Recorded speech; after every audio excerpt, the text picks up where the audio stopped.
Somebody gonna tell me that it's time to go? I was expecting somebody to tell me it's time to go, but live from the NSF work truck at Starbase, on Starlink no less, it is time for the Flame Trench. We're going to talk about the flight, we're going to talk about the presentation, and let's roll the intro.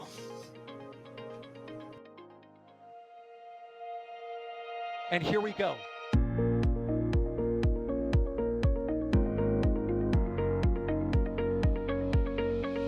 We have liftoff. Propulsion continues to be normal. RS-68 chamber pressure looks good. Following up. Roger, roll, planet. Water towers, fly! Yes! Echo down to nominal. Flight downside, FD off. Bring in, FD off. It's orange! Oh my god! Oh my god! Decollage. What is it? Put that in the big bag, 343 unfolds to go. Indeed. We rise together, back to the moon and beyond. There's nothing to be exciting and clear, correct? Yikes. You good? We don't need any more of these.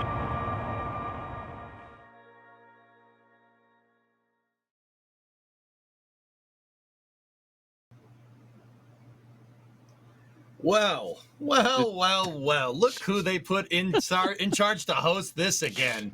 Oh, this is going to be great. We got Das in the truck. Wait, who else do we got here? We got Ryan. I think Ryan's here too. Might be here. Am I here? I don't know. There we Yeah, go. I mean, I might be. I hear Here I Ryan. am. Hi, everyone.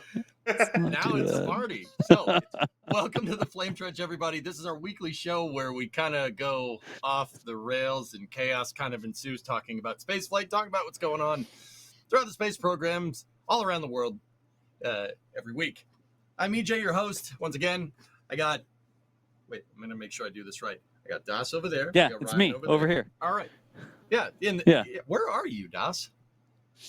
I'm at Starbase. I just pulled the work truck over onto one of our properties, and I set up the Starlink, and I put the phone in a little clamp on the handle for the truck here, and I'm on the show. Look at me. But did this say All right. countdown to launch when we rolled the little stinger at the beginning? Did this say countdown to launch on the screen? Are we really counting down to Yeah. launch already? Hey. Yeah, Flight 10. Yeah. We'll figure out what we will. Yeah. I'm sure we will talk about when that countdown to No, launch no. actually. We're counting down to Mars. Yeah. Ah. Yeah. Which is... We should probably count down to launch Get away. because Mars goes around all the time, and we need to count down to the launch to go to Mars. Mars is always there. It's always there. Okay. So, as long as we're counting down to Flight 10, maybe we should recap and talk about Flight 9. Who wants that one? Ryan, are you taking this one? I mean, we can all take this. I mean, it's just Starship. The Starship Oh, happened yes. this week. I mean, No what? big deal, right? You know, a thing flew and a big update came out, so we're going to talk about both. How would I y'all will start know? with- You weren't here. Sorry. Excuse me for a second. It was more directed towards EJ. Is that a second stage going behind EJ? Yeah. Yeah. There you go. Bye. That's pretty good, right? Yeah. No, There you go. Yeah, I wasn't there because I met McGregor or something. What? We're all You know? getting What derailed. time- I mean, Love it. Okay. That's just a live camera behind you, right? Like that's the live McGregor West side. It used to be the west side, and we Yep. moved it to the east side, so now it's the west side. Ah. But it's live, I guess. Yeah, no, it's pretty good. And yeah, no, Das, and this is for everybody. I had some real life stuff to deal with, so I didn't make it down for Flight 9. But also, I noticed. I missed you, I didn't make it EJ. down I to missed Flight you. 9. Yeah. I appreciate that, I think. But also, I've been hearing nothing but no, you can't go back. You can't go back down to Starbase again because Starbase actually got to orbit when you weren't there. It always gets to orbit when you're not there. Because the last two flights that I went down for, it blew up. I mean, this one kind of did too. Like, I don't know, but it made it to It Seco. So I did. don't know if that counts. Like, I don't know. Apparently, This one, like, sank into the swamp. It didn't burn down or fall over, but it did sink Yeah. into the swamp in the end. So yeah. Yep. So that means the fourth one. The fourth one, that will stay up, lad. Maybe. I think EJ said boy. the Starbase made it to orbit. Like at the Starship, I think, not Starbase. Chad is confused. Chad, Starbase did not make it to orbit. It was the ship that comes from Starbase. Put words in my mouth, Eric Fraser. I see you over there. Things. It's a rough start. Things happen. Anywho. All right. Anyways, the flight. Sorry, I jumped in. The flight. Yeah, no, it's all good, man. It's all good. So Ryan, bring us up to speed. If you guys missed Flight 9, Ryan, let us tell us about it. Well, pretty simple countdown as usual. Sometimes they don't have that good of a countdown, but pretty good countdown all the way down to their hold. They had 2 holds. Sounded like I think one was for a booster engine, the other one was for cheap QD issue. But it didn't really matter. Eventually, it lifted off. It was like 6:36 and 30 seconds p.m. local is when it lifted off. I actually have to look to see. I don't remember the turnaround time for 14 off the top of my head, but maybe Alex will put it in the back channel right away. But of course, 14 lifts off once again. They reuse a booster right away. Ship 35 is on top. Of course, it's a new ship. They haven't gotten to reusing ships yet because they haven't gotten them into orbit or through reentry yet. But full stack flies, perfect descent. All engines running, which was really, really awesome to see, especially with 29 out of 33 reused engines. The new separation flip was really, really cool to see. I'm kind of glad that they're doing it in a specific way now because the camera angle from the flip, where it like flipped up, was really, really cool. And we got the booster to end up. It didn't land. It did a high angle of attack reentry, and we lost it, unfortunately. I would guess it's probably they warped some engines on their high angle of attack with higher heating, higher aerodynamic forces. They might have warped engines a little bit more, and when they went to start up, it went boom, something like that. But here you can see it. It is so cool to just see L33 running. It's nice wild, not to isn't see it? one out. I can't wait to see this on Block 3, which we'll talk about later, but I can't wait to see this on the next ship. Yeah, I guess, Doss, since you were there, you can talk about what it's like to see it again. So I mean, I was definitely there. We were running all over as we normally do. We got all the cameras set. We had the cameras at Danger Lot. We had them at Danger Dune. We had 1, 2, 3, 4, our 4 sites. We had everything like all over the map ready to capture the launch. It was tough this time, honestly, because SpaceX had us set up our equipment the morning of launch. It was an evening launch, like 6:30 p.m. window opens, right? And so they asked us to come and set up the Danger Lot stuff that morning at 7:30 a.m. So it's like roll out at 6 something, get the trailer hitched up, get it over, set it up on the Danger Lot, get all the other stuff set. We had to clear out by 11:30 a.m. It was like 10:30. We started clearing. 11:30 was like, all right, everybody be gone. And then the team on this side, Jerry and Dan and Max was over here as well. Caesar was here too at River and at the Rocket Ranch Outpost.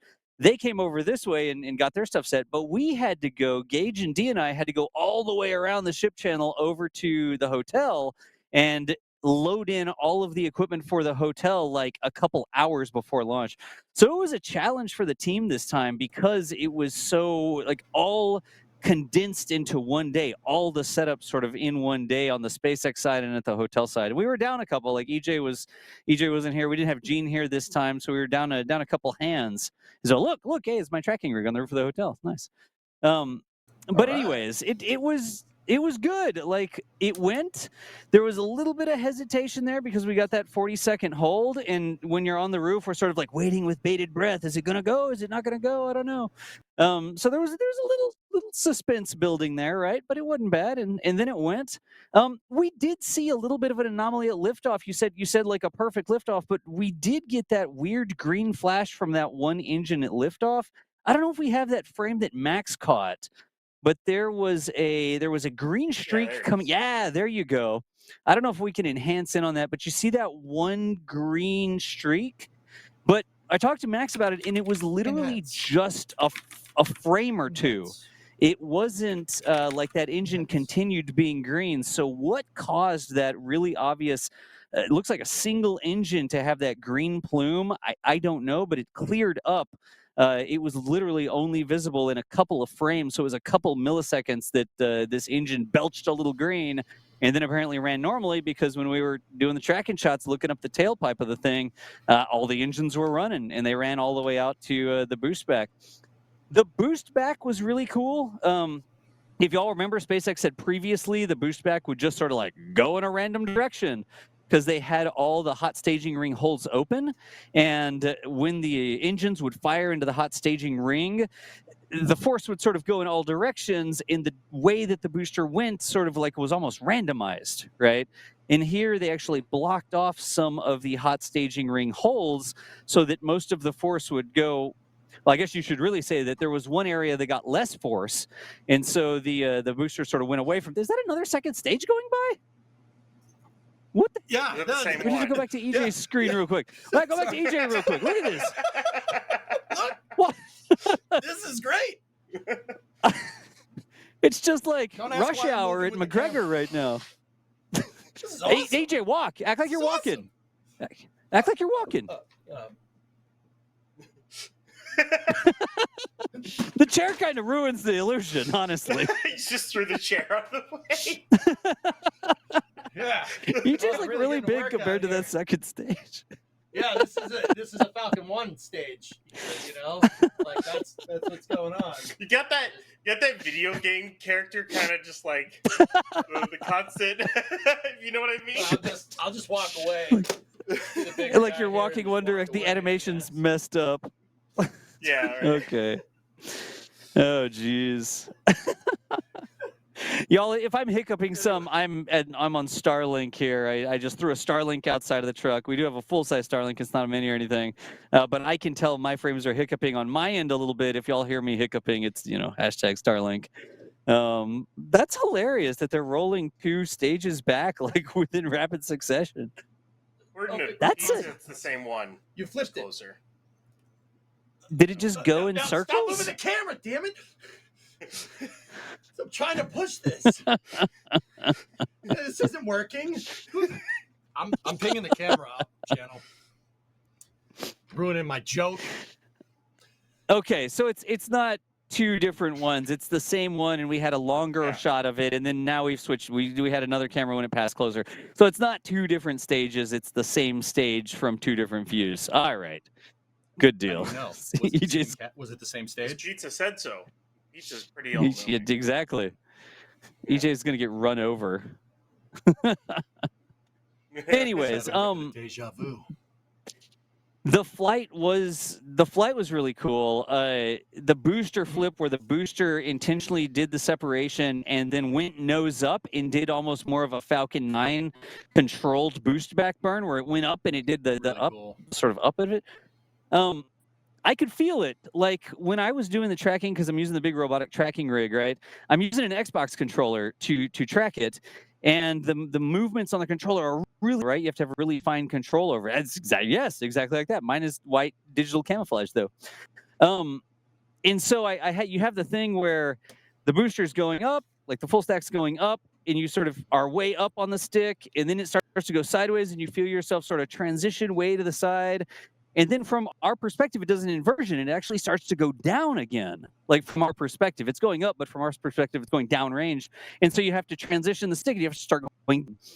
And then when the booster did the boost back burn, you had to invert the stick again. You had to go up again and then follow the booster back. And then it reached an apogee, and it started to go down again. So there was a lot of motion on the stick to try and keep the booster in frame.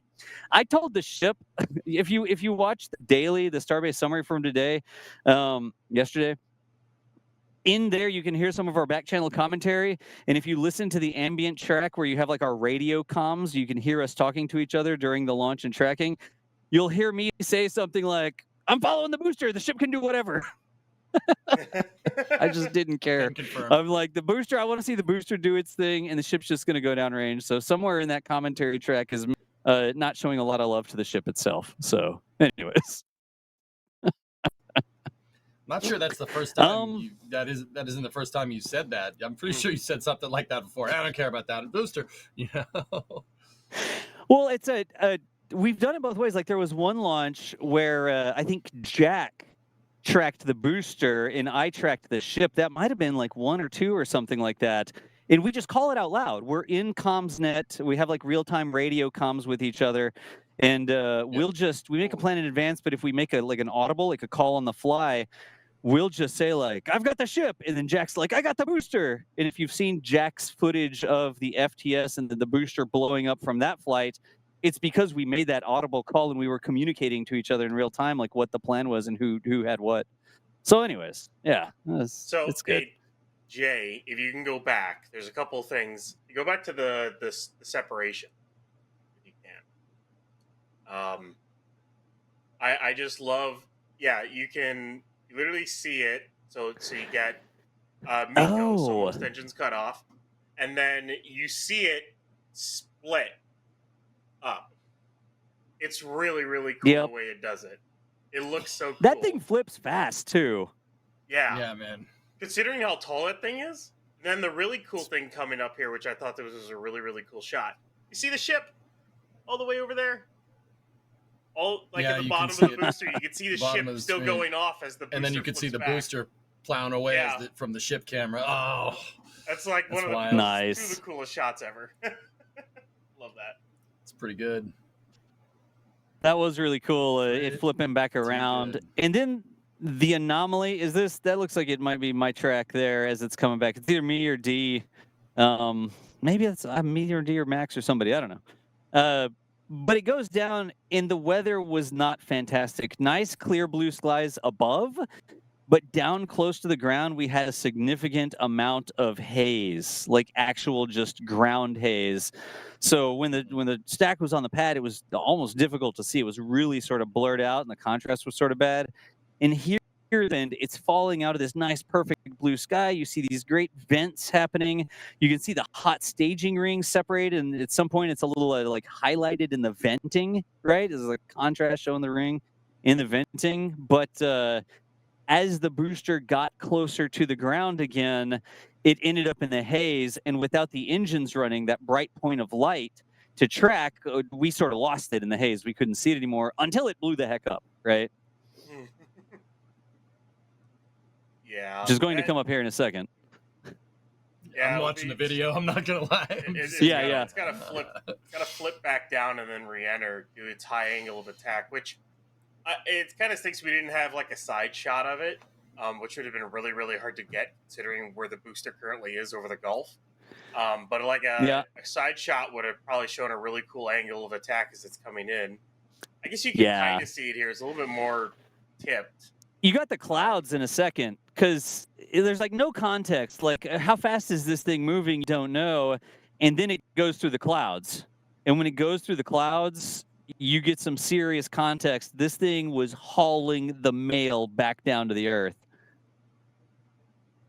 I think it's around at least 7 minutes because it's still got to re-enter most of the way. It's a decent amount there. Or there. Yeah. That's maybe it's 6 minutes actually. Yeah, I see the haze. There's the haze, and then you'll see a poof. Right at lightning burn. It ignites 12 of 13. You'll see it come up here. 12 of 13, and then it instantly just explodes. Yeah. Yeah, there it goes. Oh. Yeah. I would hazard a guess that something with that experimental reentry had to be at fault for that. I don't think it's because I think if the booster had done its normal stuff, I think it would have survived just fine. My guess is they either had some Raptor damage or something they didn't expect and they just lost it. I don't think it's really an issue. Hold on, consider this for a second. Let me get my super heavy model out. Your visual aid. Now, they did. Yeah, the visual aid. Here, Jay, full screen me for a second. Now, okay, so first of all, this is a way older version of Super Heavy, but bear with me. They did say in their update right before Flight 9 that they were going to try a higher angle of attack, a steeper angle of attack coming in, just so the booster could spend more time decelerating before they tried to do that crazy landing burn with, one engine out, et cetera, et cetera. Do you guys think that it was because, if you're coming in at a crazier angle of attack, that you might have some propellant feeding problems? Because you're coming down like this, not all your propellants are going to be all the way at the bottom of the vehicle. They're going to be kind of crooked to the side. Maybe some ullage ingestion happened there to cause the thing to pop. Certainly wouldn't be the first time in the Starship program, right? It could have been on the Do inner we- ring of 10. Yeah. Yeah. Do we know, like, from the telemetry on the screen? That's a good question, EJ, and I don't remember looking at this specifically. How much control do they have with the grid fins before they lit the engines? Like, did they try to straighten up that angle of attack using the grid fins before the engines lit? Was it in the middle of the maneuver? Was it still like flying at a high angle of attack when they lit the engine? So was the propellant a little off angle? Was the propellant sloshing or something because they had used the grid fins to straighten it up, and then it was still moving when the engines fired? I don't know if we could see that from the stream. Yeah. Yeah. Versus telemetry, where it was just going like this. Especially with the haze, it's kind of hard to tell if it straightens out or anything. But even a straightening out like that, you're going to slosh your propellants around. Yep. They Like have if it was just the baffles in there, though. They have a ton of baffles. Well, what do you think happened? What I think is they added more drag to it, so they had a little bit higher heating, and we've seen that those nozzles have been getting deformed. What I think happened is some of the inner nozzles got deformed, and when they went to relight it, the entire engine decided to end its existence. Basically, it rutted and took the booster with it. So you think it was damage to an engine due to the drag or the heating or something like that? Or something along those lines. That'd be my guess. I'm going to watch on my bigger screen. Damage the engines or the vehicle itself in some way where it resulted in the destruction of the vehicle. Yeah, look at the high angle of attack. Like it's almost at a 45-degree angle there, and it's getting more if the little telemetry is correct in the lower left-hand corner, right? That telemetry is pretty accurate. So like the people have said it's not, but it actually kind of is. Fellas, I was the booster attitude indicator, far left, lower left corner of the screen. Watch that attitude indicator when it literally goes when they go to relight. The thing kind of flicks around a little. It's like look at it from here. It's like more vertical here, and it's getting more sideways, right? If that's truly showing it, look at it. It's like a 30, a 40-degree angle. It's almost a 45-degree angle, and then you'll see all the engines light. Look at this. The dots come up. It's at a 45-degree angle right now. People can sit there and say header tanks, but also. Well, the center engines would be fine. The three centers would be perfectly fine because that landing tank is isolated from the main, and it's pressurized differently from the main. So the three centers would be fine. It's that inner ring of 10 that are basically the sump of the locks. So if that locks is flushing around a lot, and maybe it's not it could do that too. It's sloshing. Yeah. I mean, well, not even sloshing. It's sitting sideways in that thing, man. It could be any number of things. It was still looking like a pretty big angle of attack. Like it wasn't that the booster straightened out and then they tried to light the engines. Like it went all the way to 45, and then it was coming back. It was maybe 40, 35 degrees. I'm just guesstimating based on the little icon, right? But it was still at least a 30-degree angle. It looked like whenever they lit the engine. Or lit the engines, and they held on for a second, and then it just went. Yeah, jeez. You're changing the way it feeds at a crazy angle like that. You're not plumb with the force of gravity here. Yeah. And your deceleration is not plumb with the force of gravity either. So you run into a lot of fluid feed problems. But yeah, I mean, Ryan, what you said, also coming in like that and spending more time flying in the atmosphere could increase the heating on the engines. That's your total period of heating is going to be higher flying further and flying longer in the atmosphere like that. your peak heating Yeah. overall would be lower, but total time of heating, it's like slow cooking versus flash frying, right? Like, Yeah. so it's It- possible there's that longer period of heating made the engines not happy. Yeah, Linux Geeks in chat has a pretty good a comment here saying the angle doesn't matter. It's the normal force that matters. It's decelerating through the atmosphere, and the G's from the atmosphere are higher than the 1G from gravity. So it is a mix of forces, right? And do you have like it wouldn't be centrifugal force there, but you have water in a bucket that you swing around, and it's like, oh, the bucket's at an angle, but the water is still flat in the bottom of the bucket because of the force that's pushing it out, right? Different there because the booster wasn't spinning. That was the ship that was spinning. But was it this way? Was it that way? I think, EJ, if it has something to do with the propellant feeding, the more salient point might be the rate of change because it wasn't in sort of like a static, stable state. The attitude was actively changing, and that's when you start to get slosh, and that momentum of the propellant sloshing up against the baffles drives it to one side or the other versus the deceleration or the pull of gravity or whatever. It's that change in the fact that the booster is actually changing its orientation, and the booster's long too, right? Like it's not like it's just rotating around one little point. You get a rotation on that thing about its center of mass, which is closer to the bottom because of all the engines, right? But you do get a little bit of a lever arm sloshing that liquid around a little bit, right? So I guess we'll find out. Yeah. What I was gonna say is if you want to pull it up here, this is from Ring over at Starbase Tracking. They've done renders, so you can see at the very bottom there, you can see like circular inlets all around. The pipes themselves are the methane supply, and basically the ring of openings at the bottom of the center structure there, is the LOX inlets for the inner ring of 10. The inlets for the inner 3 are under the landing tank. So there wouldn't have to be a lot. I don't know how much prop is left when they do that 13 engine landing burn. Yeah. Right. I feel like this Yeah. illustration might not be showing all the baffling question Well, there's mark. baffles above it. There's baffles above it that go up into the tank. There's as far as I understand, there's nothing that's actually at the bottom of the propellant lines itself. So this is just all open down here, like pictured here, you think? Other than there's probably filters on the LOX inlets that aren't on there, but yeah. I guess we will find out.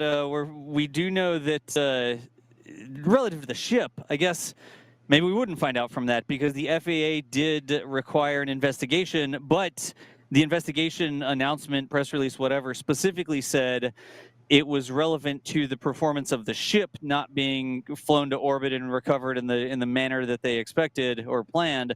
The booster was fine. If I'm not mistaken, that statement said, nah, booster was cool. There wasn't anything about the experimental thing of the booster, so I wouldn't expect they would have to explain to the FAA, at least, in a document that would become public, is specifically what went wrong with the booster, right?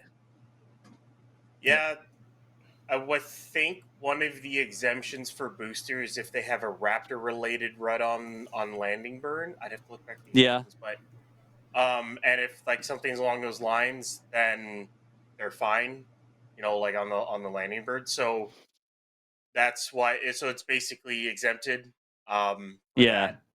Of course, SpaceX will do their own investigation into why it happened, so that if they decide to do this kind of experiment again, say with maybe booster 15-2, it won't happen again, and they can actually get to the land. They can get through the landing burn.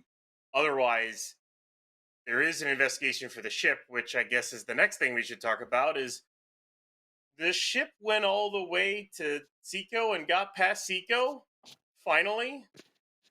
Breathe a sigh of relief. Although is it just me that it limped there? I felt like it limped to Seco, but I don't know if that's just me or not. But it got there because that's what counts. It got there, and then it spun out of control. Did we compare the timings there, like the expected timing versus the actual timing? Did it run on a nominal time frame there? Did it run for longer or shorter or whatever? I've been out here in the field. I haven't had a chance to go back and look at it in that detail. Chad, have y'all looked at that? I'm curious. I haven't noticed I haven't noticed any difference. Everything seemed to be Yeah. on time, dude. But Okay. Maybe it's just a feeling for me. That's probably just my Yeah. feeling. You can just ignore it. It might have just been that we all no, were don't like, lie. You wanted not it to pop, Brian. not thinking it's going to make it to Seco, and so it was like there was more anticipation of it not making it to Seco versus if they had all made Seco, we'd just be like, yeah, what, it's going to make it to Seco like all the other ones did. Maybe there's a little bit of historical bias there in our thinking. Yeah, maybe. Yeah. But yeah, and that bright flash from that lock stump vent wasn't particularly encouraging. But Yeah. one way or the other, what happened is it there seemed to have a stuck vent or RCS. Something was stuck open, is what it seems like, and the ship started to spin. And it just kind of kept spinning and spinning. They couldn't do they couldn't open the payload bay door. There could have been any number of reasons why. I still love Alex's joke. They it is a company that can make chopstick arms that catch these vehicles. Can't make a payload bay door that opens. It's just kind of funny. Who knows what the problems are? I'm It's like not gonna mesh. full stage, full flow combustion. Can't make a garage door. Like, Yeah. don't need to hire some garage door tech, SpaceX. Like, your engine guys are great. You need to hire somebody that knows how to build a door. Well, the thing is, dude, is like, how much experience does SpaceX have building payload bay doors versus rocket engines, right? Like that proverbial skill tree is very low comparatively, right? They can build payload bay doors, they can build hatches, they can build spaceships, build rocket engines. Yeah, no, that's easy. The door, though, like, They skipped it. They didn't use that tech. They just went right to the advanced engines, and they never did like the tier 1 and tier 2 tech. They never went down the tech tree. Yeah. They never went down the tech tree for payload bay door, but they will. They will. You guys will. They're working on the R&D right now. They're right? Getting there. Yeah.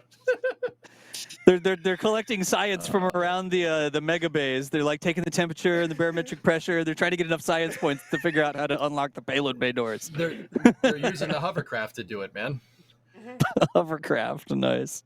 They're using the hovercraft to do it. It's easy.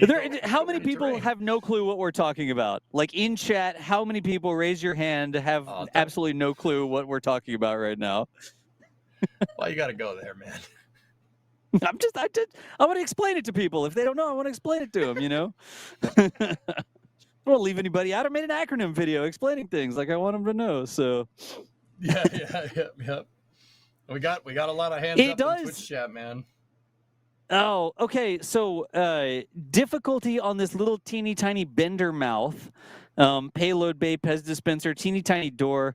What does this say about like HLS massive payload bay doors that can unload a rover on the moon or Mars? Are those doors easier to make because they're bigger? Or are they harder to make because it's just, the doors just swing open? You don't have to have a magazine system spitting payloads in or out, you know? What do y'all think? Oh, go ahead, Ryan. I have strong opinions, though. Okay, I'll let you. Okay, for me, it's like maybe they just haven't focused a lot of their development energy on it yet. I mean, maybe it's just kind of one of those things that they're like, oh, we think it'll work, and it's not, and it's like, okay, we'll figure it out at some point. Because I mean, if we're gonna be honest here, do they have to utterly figure it out at this point? I mean, they kind of need to, but up until now, not really. Is one of those things, but they should be able to open the door unless the spinning prevented them from doing something like that. Also, there seems to be a lot of FOD in there, but that's a whole other thing. That's a lot, and those aren't like small particles either. The payload's not Starlinks. The payload was confetti. I saw somebody say. It's like, wait, what? So sorry, Dave. I cannot do that. But yeah. Did y'all hear the truck tell me to turn on my seatbelt? Y'all didn't hear the dinging of the truck when I had to turn the AC on. It's freaking toasty out here, so I turned the AC on for a minute, and I'll turn it back off again. But if you heard the truck bing bing, like telling me to put on my seatbelt, I'm parked right now doing the show. I think chat would let you know. Yeah. Okay, good. Like, tap, nobody. Tap, maybe. Like, they need to figure out how to open a door. But EJ, you're the floor on this one. I think I think that Starship needs doors that open up like this, not like this. Hey, Wait, what No, direction, EJ? I want shuttle-style payload bay doors on Oh. Starship. Yeah, speaking there I of said it. Okay. speaking of which, Yeah, we'll talk about we'll that get later. more into that later. I've been saying that. I'm saying that for a long time. You mean like doors that open like the shuttle, not doors that roll up like a little garage door, a Doors little that open mouth up or like something? This, or like Okay. this. Not like Nice. this. Or These are just not a the little, doors of or a little billionaire like DOS. eyebrow that just goes. It's literally all it is. It's like an eyebrow that opens, is what the Pez door is. It's kind of hard to describe it. I don't know. No, It's curious I think- that the opening of the door was the difficulty. Like I thought that the door was going to open and then the Starlinks were going to get like jammed up, right? Because it's one of those systems, and if they get a little bit cockeyed and they get sort of jammed in there, they're not going anywhere, and there's nothing you could do about it. But it's interesting that the door itself wouldn't open. It wasn't a failure with the dispenser getting jammed or anything. It was literally just the door didn't open, and you never even saw the dispenser do anything.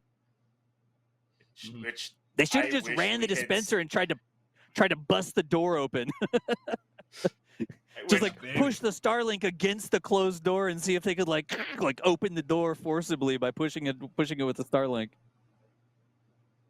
I wish they had gotten to that point, because you don't know how long I've been waiting for them to test this Pez dispenser. It's like a work of art. It looks so cool. It's all like chains and electric drive, and it basically just electric drive chains just throws out the Starlings is all it does. And I can't wait for them to actually, hopefully next flight it works. Fix the door. Yeah. Okay. All right. Yeah, and then I think. Okay. It seems super complicated to Ryan. me. Like chains and moving parts, and you're getting rid of a tensioning arm and then spinning the whole thing to throw them off the top like they do with the Starlinks on Falcon 9 because the whole fairing opens up, right? Oh, I'm gone. No, you're still here. you're Oh. still here. I had a Starlink hiccup where it looked like You're- everything froze. So anyways, sorry. No, guys, okay. I have a stupid theory. Just I'm putting it out there. I mean, pretty sure prior space programs in history has taught us to not have inward opening doors or hatches. Operative word there. I mean, it definitely looks like that payload. We've definitely seen in the past that the payload bay did retain some pressure when they did eventually get the door to open. But maybe that coupled with Starship kind of spinning out of control, bound up the door. You know, pretty sure like the shuttle has outward opening doors, and most spacecraft, you know, since 1968 have outward opening hatches for a reason. Yeah. You know, I'm just a It's theory. interesting, You know, like I was thinking like. It's gonna be hilarious if everything just goes back to the way NASA did it. It's like fancy donut-shaped OLM. No, let's just build a mini SLS launch pad. Like fancy Pez dispenser doors. Nah, you just need shuttle-style doors because those work. Like they just keep going back to the way that things were done before instead of Tricks are the best the tricks, single ways man. that they're trying to do it. Hey, NASA invests a lot of money in that technology, and I'd prefer them to use it. You know, like somebody use it, please. You know, SpaceX, please use it. Yeah. All right. Well. All right. Anyway, before we get into talking about, you know, the presentation and stuff, I think Jay has a little bit of time here for a small segue here. What do you want to show us here? What is this? Oh, we got stuff to show. Oh, apparently Jay's like, oh, I got something to show. I'm like, okay, show it, man. Let's see what we got. We're just gonna roll the whole thing. Yeah, we should just roll the whole thing. Nice. We got our Hawaiian shirts made in the United States and test for the durability in the field at Starbase to ensure that you get quality product. And what we're actually doing, flying a kite.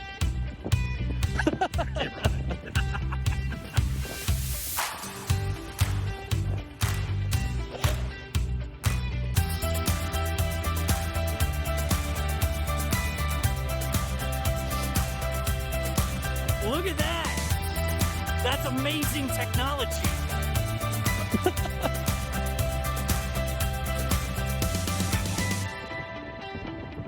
Well, look at your shirt and how well it held up. Not a scratch. And quality Hawaiian shirt.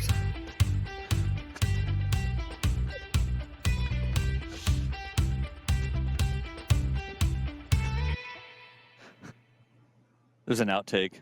See if it's is it recording? It's recording. Nice.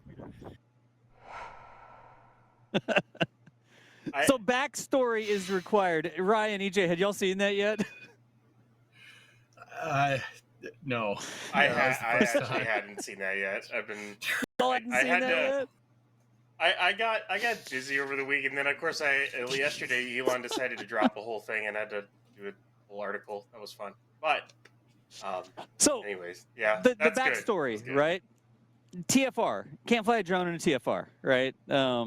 Doesn't matter with the drone, you just can't fly it. However, on the beach, you can fly kites. That's allowed. And you can put electronics on your kites. That's okay, as long as it stays below a certain total weight. So I did some research on kite aerial photography, and I put together that orange thing is what's called a picavet system, which is like this delightfully analog string, and it's not pulleys, but it's just a string system that keeps the little gondola level even then when the kite string is at a high angle, right? So that's like all analog. That little picavet system was really cool. I 3D printed it. I designed it on my CAD and like printed it up and made it and put some stainless steel hardware in it. And then to the bottom of that, I attached an old school DJI like Osmo Pocket 1, like an old camera I've had sitting around forever. And the combination of the Osmo Pocket gimbal and the picavet leveling system allowed us to get some footage like this. And it's actually 4K 60 FPS, so we can punch in on this and we can basically double the zoom on what you see here. But the whole rig, like the kite or the gondola, the picavet system, the string, the carabiners that hold it up, the camera itself, like the whole thing is like 210, 215 grams. It's like, it's not even a half pound, which is way under the limit. So you can put it on your kite and it's no big deal. TFR is not applicable to it because the mass is so low, right? So we were playing around. We got the kite. I don't know if you can see it from this, but the little piece of metal that keeps going into frame, that's like an emergency shock absorber system that sort of crosses over to try and if the kite hits the ground or the little gondola hits the ground, it hits the wire shock absorber system instead of just slamming the camera into the ground, right? We only put this up like 75, 100 feet or something like that. We didn't send it way up. We had like, 1,000 feet of line. But we did a test. I went down the beach up north a ways, like way away from the launch pad. I flew the kite alone. I figured out how it sort of handled and that sort of thing. And then I put the camera on the kite and I figured out how that sort of worked. And I did all this like downwind testing. And then we came over here and we were way back on the beach and we did a test there and made sure that worked. And then we put the kite up and we walked a little closer and we didn't have it aimed exactly right. And we had to debug the gimbal a little bit. And then finally, the last flight we did, we got it aimed just right. The gimbal stayed like in the horizon. That's every now and then, it jerks to the side and you get the production site in the background and the launch site in the foreground. But this was it was a fun engineering project. Clearly, we're not going to replace aerial photography or anything like this. This was almost like a fun challenge, like a problem-solving engineering, 3D printed parts, camera parts, the kite, the reel of the kite. The whole joke with the Hawaiian shirt was I needed gloves on, honestly, because that kite was pulling on that little reel that we had. It could carry a lot more than the payload we put on it. Let's put it that way, right? And so I was using the Hawaiian shirt as a friction brake. I was like pressing the reel onto my Hawaiian shirt, try and slow the reel down so that it would slowly let the kite out. Because I tried to do it with my thumbs for a little while, and my thumbs started to get hot, and I was like, this is probably not a great idea. Like, I shouldn't do this. But anyways, we've already got like a Mark II. We've got some more parts coming, some replacement stuff. This isn't even as high as it goes. We do take the safety very, very seriously, right? So even here, I set up the kite so that if the string broke or something, it wasn't going to go and boop the rocket. I was like flying tangentially off to one side, and the wind is sort of going from left to right here. And if the kite broke loose or something, it was going to go towards South Padre, not anywhere towards the pad or anything like that. But it was a fun project to make stuff, to get it out there, to learn a little bit, to troubleshoot some stuff, right? It's always a thing to troubleshoot and figure out things. But that was me out there on the beach the day before flight, the day before they actually launched it, playing around with the kite cam, seeing how that went. I think it went pretty good. Like, that's kind of cool. Hey, Das, Yes. your nerd is showing right now. Welcome to the No, nerd that's super zone. cool, man. It's like cool. If I had, the pick of it's back at the bunkhouse. The whole system is like, it's delightfully analog, and it's the way that the strings are connected and they go through these little stainless steel eye bolts. And even when you change the ends of the string with no electronics, with no fancy counterweight springs or anything like that, that little pickavet gondola thing stays level even when the string is totally unlevel. It's the coolest thing. I had no clue that was the thing. I love learning stuff like that. Whatever. Super neat, man. Not a little nerdy, but then again, Yeah, I'm not one a to little talk, bit. right? Like, that's We're super gonna get cool, some dude. higher test line. We have a bigger reel, and we ordered a reel that you actually have a strap that you put around your waist, right? And so you don't have to hold the reel, like your waist holds the kite, like you're connected to the kite. And we're going to put some higher test string on it. So you just sort of sit there and the reel is on your waist. And then when you want to reel it in, you can actually reel it. We could not reel the reel. It was not possible. We didn't have a big enough lever arm on the reel to actually reel it in. We had to like manually do it like this to get it to reel in. Like 5 minutes to run the kite up and like 30 minutes to reel the kite back in because we couldn't actually reel it. It was pulling on the reel so hard. Anyways, chat, Oof. thank you for supporting our wacky ideas. That is one of our wacky ideas. It's a lot of fun as well. We're serious about it. We want to be safe about it, but it's also kind of cool to have a little aerial camera up there. Back to you. Jeez. So start. No, that's See, yeah. that's good. a fishing no I'm going to talk to chat. This is a kite show now. A fishing rod wouldn't work because think about how small the lever arm on the fishing rod is, right? You need a larger lever arm for the center axle out to where your crank is. You need like a big lever arm to reel the kite in. I need a scale. I want to put a scale on the thing and figure out how hard the kite is pulling, because the payload was 210 215 grams or so, and it was, I think it was like 25 miles an hour winds or something. It was, if you put that kite on a small child or a small dog, I think it would pick them up off the ground. So I don't think we should test that though. Like, NASA spaceflight not responsible, et cetera, et cetera. yeah, now wait, we don't Yeah. sell the kite, do we? Yeah. We Dylan don't sell the Spicer, kite, no, I we're mean. talking about kites. I told you this is a kite show now. So All right. All right. Are kites just analog Anyways. drones? Sure. No. technically no. Right, According to the FAA, I they're hate not. you. According to the FAA, they're not. They're not aerostats. They're not All balloons. right.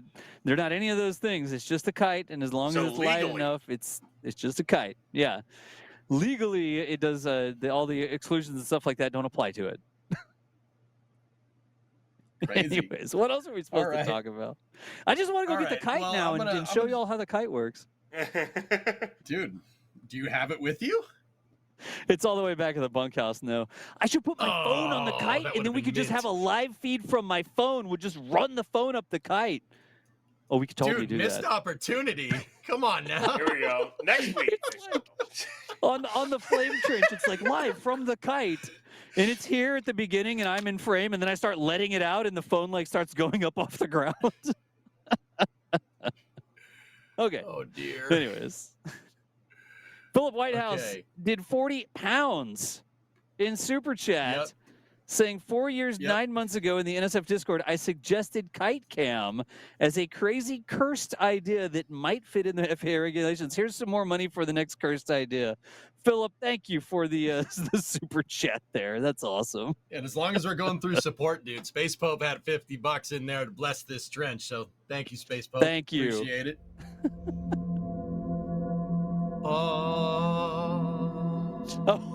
Orbitus, Pope External noise. Tankus, SRB.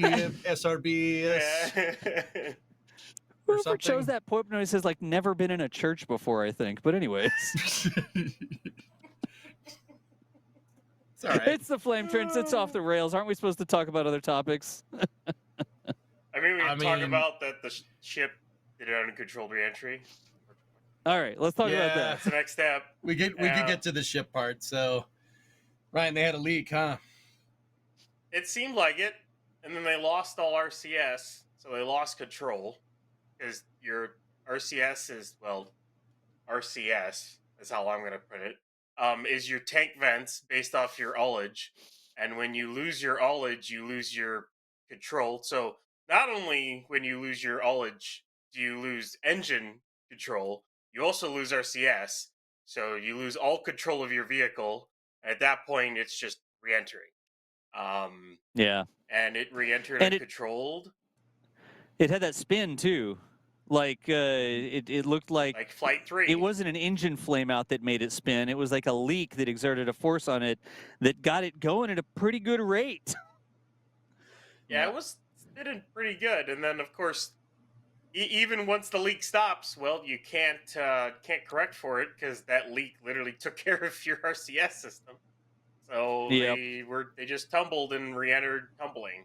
They probably stabilized at some point in through the atmosphere because eventually the atmosphere is going to somewhat stabilize it, but it didn't really matter at that point because of the new placement of the Starlink antennas. Because if you remember on Flight 3, we lost telemetry. We didn't get really any good pictures of it after a bit because that had all 4 antennas on the nose. This one's got 2 antennas on the leeward side and one on the port side, one on the starboard side. So they had better Starlink connection.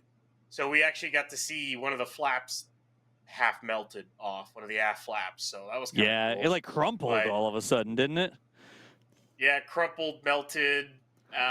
So I mean, they got some data for reentry, but not really a lot of good useful heat shield data because it's not controlled. It's not in the right orientation. There's a whole set of reasons why it wouldn't really be that great of data for it. So, and because Yeah. of that, because it was an uncontrolled reentry, yes, it was lost during reentry, and yes, that is an exception. However, it has to be a controlled reentry loss. So, like if they had Right. if they re-entered controlled and they lost it due to the heat shield experiments, that would not have triggered a mishap investigation. But Right. the failure was because they had a failure to complete reentry according to the launch license. Is Right. what basically it was. So it was uncontrolled, and that's why there's a mishap investigation. I know a lot of people have been asking about that. That's why. So So Yeah, yeah. There is there gonna be is one, there Ryan? is a mishap investigation. It was is. revealed. FAA announced today. So Yeah. Hmm. Yep. So, The standard. We're just- aware of the anomaly. Yada yada yada. We'll work with work with SpaceX. Blah blah blah blah blah. But the same as Yeah. before. Like it didn't even come close to the plan. It wasn't like, oh, we're testing the heat shield and the heat shield failed, so that's sort of like in the plan. It didn't come anywhere close to the plan. It was tumbling out of control completely. So Ryan, like you said, not great data on the heat shield there because of the tumbling. That's not a nominal reentry, you know. mhm. The Starlink So connection when was very I- impressive. Yeah. So when I look at the flight as a whole, and I look at it as in 2 parts at this point. When I look at Flight 9, when I look at the Mhm. booster success, you got ascent, all engines running, boost back, all engines running on boost back. It blew up on the landing burn, but I mean, we were kind of expecting possibly something.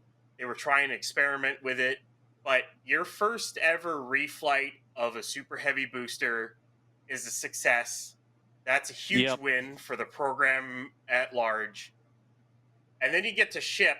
Well, yes, it did make it past Seco. Your objectives for this ship for the last 3 flights have been to test all of your experiments on the heat shield design, to deploy your sim links, to do your engine relight with the new plumbing, and to test the new flaps and everything in heat shield. They didn't do any of that. To me, and DJ probably disagrees with me. I don't know about you, Das. I consider the ship a failure. You made it to Seco, but everything else is a failure. You didn't accomplish your full objectives. I consider the ship a failure and the booster a success. That's how I look at it. But I guarantee I know there's going to be a bunch of people who disagree with me. So I don't know, EJ. What do you think? How do you classify it? Okay, here I know a lot of people are going to think I'm reaching on this. Just bear with me here, okay? I would say that I would agree, Ryan, that the booster. I mean, the ship didn't meet its objectives. The booster came pretty close to meeting all test objectives, right? But that's how you got to look at it. You got to look at it meeting. I think you got to look at it as meeting test objective versus not a pass or a fail, not success or failure. When you're doing an iterative type of design, the only failure that you're going to have is one that you don't learn anything from. And I know that sounds ridiculous, right? I get a feeling I'm like, oh yeah, okay, man. No, it's true. With the way that SpaceX does things, they're more likely to just send it. And if you learn something from it, great. If you don't learn, the only real trouble is if you didn't learn anything from it. So, what'd you learn from this one?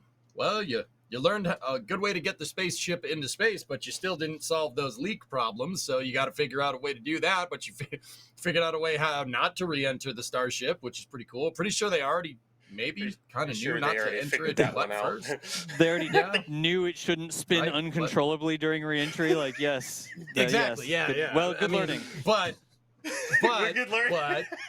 but you figured out that doesn't work with Block 2 as well. Okay. Oh. Yeah. Don't have a hole in the tank. Yeah, that's good advice, EJ. Good advice. Don't spring a leak. Yeah. Write that down, SpaceX, for future missions. Yeah, remember that one. Actually, when we get into talking about the Elon presentation a little bit later, I want you guys to remember this leaking part. Remember this conversation, all right? Just remember it, okay? For later. All right. Like I said, go ahead. Go ahead, Das. No, finish yours up, then I'll give my assessment. Okay. So once again, it might seem like, oh yeah, okay, man, yeah. Look, you got a SpaceX shirt on. Of course, you're going to say that. No, the thing freaking blew up. It re-entered backwards. Pretty sure you don't want that. Pretty sure you don't want that. Not ideal. Not great, But this does feed into a whole kind of bigger theory that I have going on with SpaceX. And keep in mind, I am just some guy with a SpaceX shirt on, right? Like, I ain't no rocket scientist, but I do think that, and especially think about this when we're talking about the Elon presentation in a little bit, dudes. Like, I think that these ships. I mean, Ryan, you often had talked in the past about how boosters are taking up space and how this is taking up space and I believe it or not, I disagreed. I was like, if they wanted another stand, they would build it. If they wanted another stand for this, they would just build it. Well, I honestly think that they're vacating space for Block 3 stuff, especially given the presentation that Elon and SpaceX kind of gave yesterday. Once again, we'll think about this when we're talking about it, right? I think they're getting rid of this hardware, just trying to get some flight data, because the fixes for these leaks, the fixes for, the hot staging ring, obviously, that is all coming down the pipe. It's in production, it's in work. It just hasn't gotten to the end of the proverbial assembly line at Star Factory, right? So I think SpaceX is launching these boosters knowing they carry a high rate of risk, and that's why we're seeing mitigations to these problems instead of outright fixes. I don't know, just something to noodle on, I guess. Yeah. Anyway, Das, what do you think? From my perspective, it was pretty clearly a partial failure, right? They did get it to Seco, past Seco. Whatever they did, whether it was like a stopgap mitigation or a real solution or just, we just got to fly this one until we get to better Raptor 3s or whatever, right? Whatever they did, unequivocally, it made Seco. You can't argue with that. So that part was a success. Whether it was a Yep. final end-all be-all solution or not, you don't know. SpaceX probably knows, but we don't know. But that part was a success. But then the payload deploy, the reentry data, maintaining control during reentry, like how did the heat shield work? All of those things, all those tests failed. And did they fail because of like a cascading failure? Like there was the leak and it spun out of control. So the payload bay door would have worked if it wasn't spinning out of control. And the reentry would have worked if it wasn't spinning out of control, right? I don't know that you could say each one of those specifically failed its unit test, because there was a situation that occurred before they got to that test that may have kept everything else from being successful down the road. But because that happened, there's not really a world where you can say it wasn't at least a partial failure, right? Because those things Yeah, did that's fail. why- They didn't get all the information. But it made it a go Yeah. unequivocally. Like, can't argue that. Yeah, that's exactly what I mean. That's why I say didn't meet your test objectives rather than failure, because the way they're iterating, I mean, yeah, I mean, I'm not going to try to like bury my head in the dunes right out by the pad and be like, no, it's everything's fine, everything's fine. You would probably die if you tried that during launch. Yeah. I mean, I'm just making EJ DeShetler cam. And I'll just hide in the box. You know, nothing bad will happen. You need a big buffer tank so that as you get hit by the pressure waves, it damps out the pressure in whatever hermetically sealed container you're in. Be underground a ways. I feel like the ground would be a good thing. Let's not solve this problem. I don't want to have anything alive. Das is starting to think about solving this problem. It's probably not a problem we want to solve. We're gonna fill the container. There's a shell filled with water, and we're just gonna let that water flash to steam and evacuate during the. No, we're not solving that. That's the space flight not responsible. Okay. Yeah, we're not responsible. Do not go violate the roadblock. That would be a very. In all seriousness, that would be a very, very bad idea. Yeah. I was gonna say, we can do this segue if we want to. We think we're good with, speaking of solving problems. We're solving a lot of problems with a next generation. How's the next flight? Like, do we think this is a really easy anomaly investigation? And do we think, I guess this is sort of the segue to the presentation, are we going to fly again in a couple weeks or what? Like, I think so. I say early July. I don't think this one will take that long. And please just get to reentry controlled. Yeah. Yep. It's getting to that point is what it feels like. And not only that, if they really want to meet their lofty goals that they talked about in the presentation, they kind of need to get to this reentry and get to reusing these ships. Yeah, because they got a lot to meet. There's a lot on the line here. Like all of these things have to be resolved before you go to Mars. Yeah, right. Even with robots on board, you have to resolve all these things, right? There's a whole laundry list of items that SpaceX still has to do in order to make it there. And we'll just make it the segue here. I mean, a lot of those problems and a lot of the inefficiency are gonna get solved with their next generation vehicle, I guess, or you want to call it Block 3. We can call it one of the two. Next generation / Block 3, whatever, or version 3, whatever you want to call it. I mean, at this point, ship's gonna so I will actually point something out right away. Right. The ship height number for Flight 9 is wrong, because Block 2 is higher than that. Block 2 is actually 52.1 meters, not 50.3. That's Block 1. Is they're missing a ring, but whoops. Yeah, whoops. And the total height is, I think, 123.1 or something like that. But either way, it's not the right one. There's a little bit of whoops. Either way. Yeah, whatever. Block 3 ship is basically going to be a Block 2 with a lot of improvements and upgrades. It's going to have a changed ship QD. All of it's going to Raptor 3. It's not going to have 9 engines right away. It's going to stick with 6, which I think they're just I think they want to prove design before they stick another 3 RVACs on the thing. At this point. They've been having a lot of issues. I think they want to wait before they stick another 3 engines under that thing. I mean, we're gonna have docking hardware on this thing. They're using the good. Of They're some using the sort. tried and well, it looks like they're using the tried and true method of probe and drogue. Based off that animation, it looks like a probe and drogue system. Like we've been like Soyuz has been using for, I don't know, centuries. It feels like at this point, and then Centuries. Half No, it's not. It's been using it for what, like 60, 70 years at this point. It's been using it for a while. Yeah. 1966, dude. Yeah. So And half century. The Apollo command module use it to dock with the LEM, and probe and drogue is used in a lot of other applications too. But there looks like they're using that. Yeah, ship's gonna get some upgrades in here and there, but it's booster where everything really shines.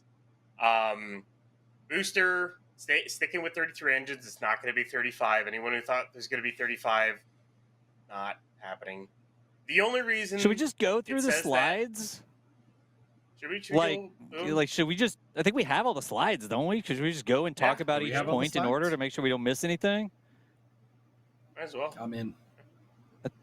Hey, here you go. I think booster. we have that. Yeah. Yeah, we have a bunch. Yeah. So here's booster. Yeah. Whatever you want to do. Like, I'm confused. Like, if we start jumping around too much, I feel like we're gonna miss something. So maybe that's a good way to go through it. You know. But keep going, Ryan.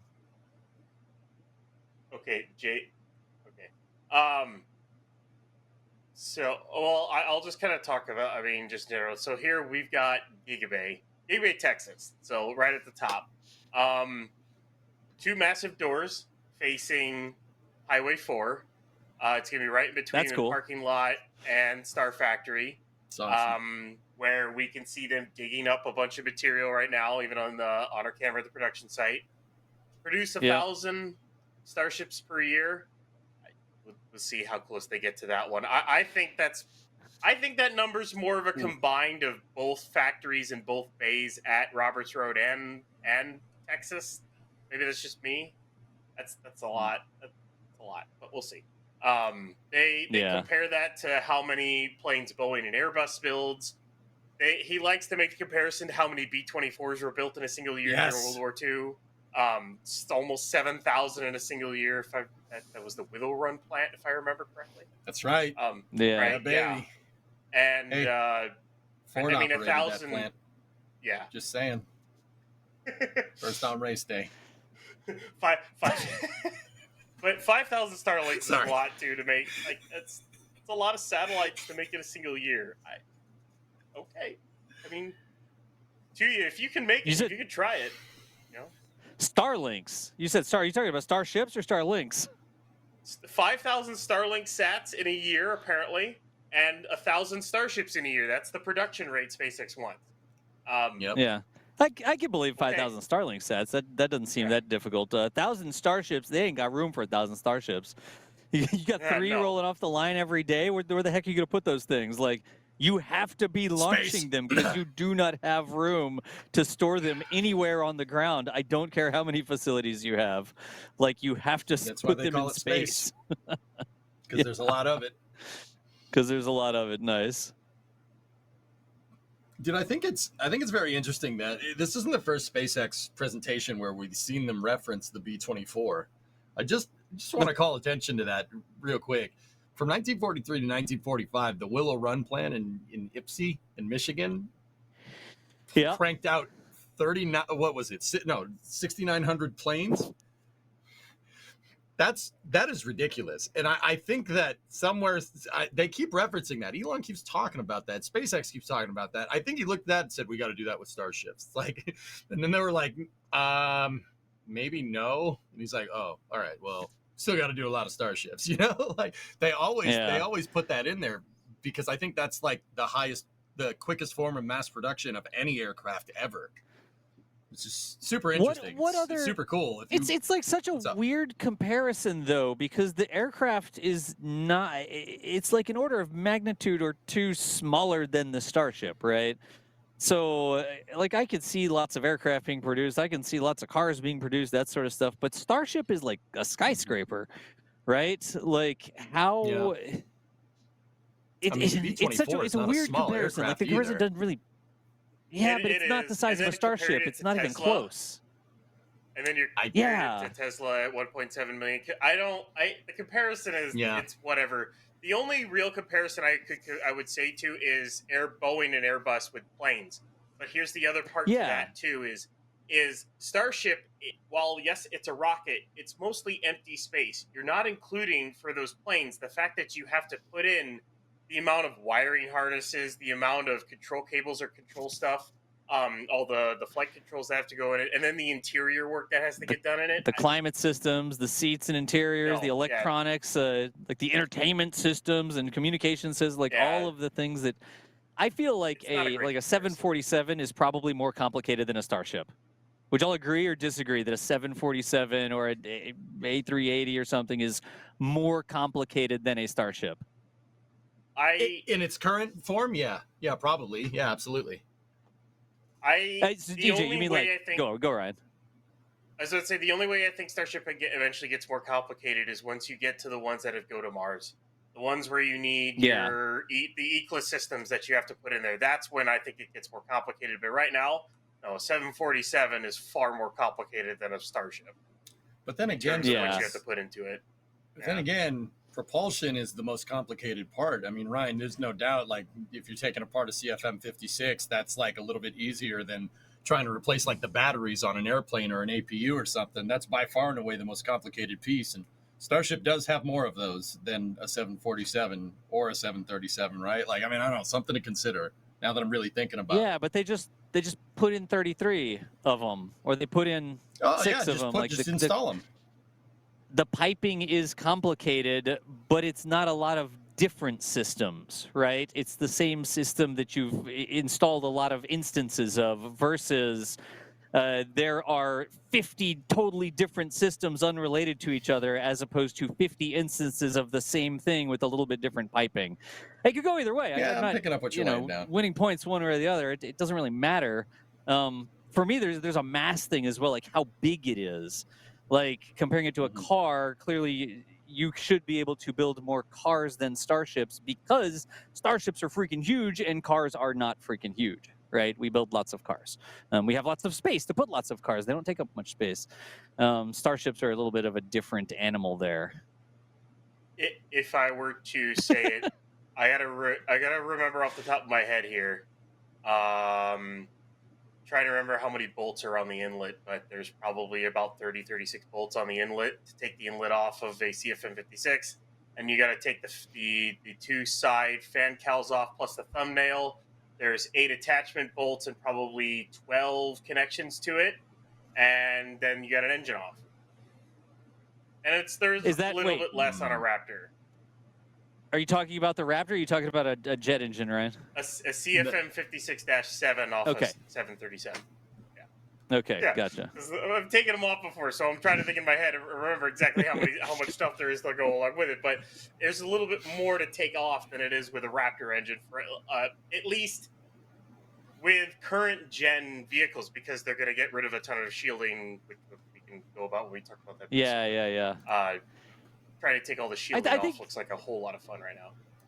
The biggest limiting factor is where the heck you're going to put the things, right? Like, if you're just cranking out 3 starships a day, it would look hilarious around here. If you weren't launching, even if you weren't launching all 3 of them every day, it would still look hilarious around Starbase after like a month.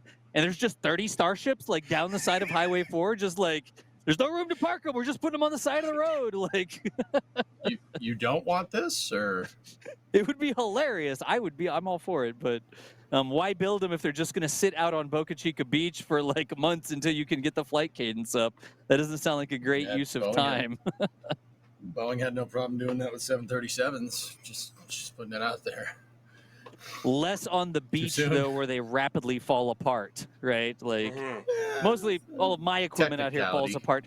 You should see the trailer over here. Like, let me tell you about the trailer. Can we see the trailer?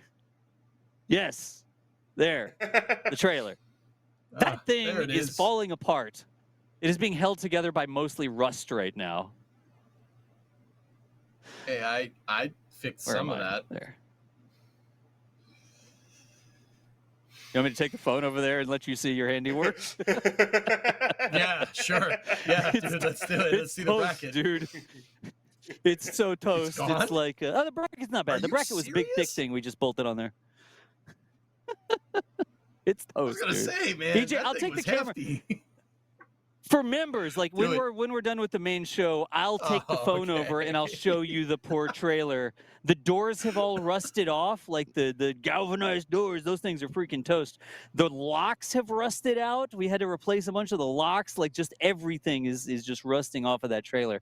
And a Starship like this So- trailer, honestly, SpaceX, if you want to use this trailer as a Starship payload, you're welcome to. Like if you want to put it on a Starship and fly it to the moon and roll it out in your little elevator and like put it on the surface of the moon, it's yours. You can have it. Send it. I don't care.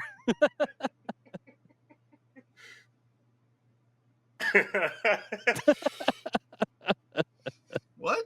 Well, do we want Where to? did that come from? I was, Keep I going was with offering the trailer as a payload. Let's talk about the Yeah, I presentation. would Let's love go to through see the that. That'd be presentation cool. slides. Gotta Okay. turn the air conditioning on again. Anyway, I the build comparison is just kind of, yeah. So SpaceX is going through talking about their reuse of their stuff. They show a slide of what was it? One of them is stage separation right there, Oh, which was a nice one. I don't remember which. That's definitely a Block 2 flight. It might be 34 or 33. I actually don't it's remember which flight one that 7, is. dude.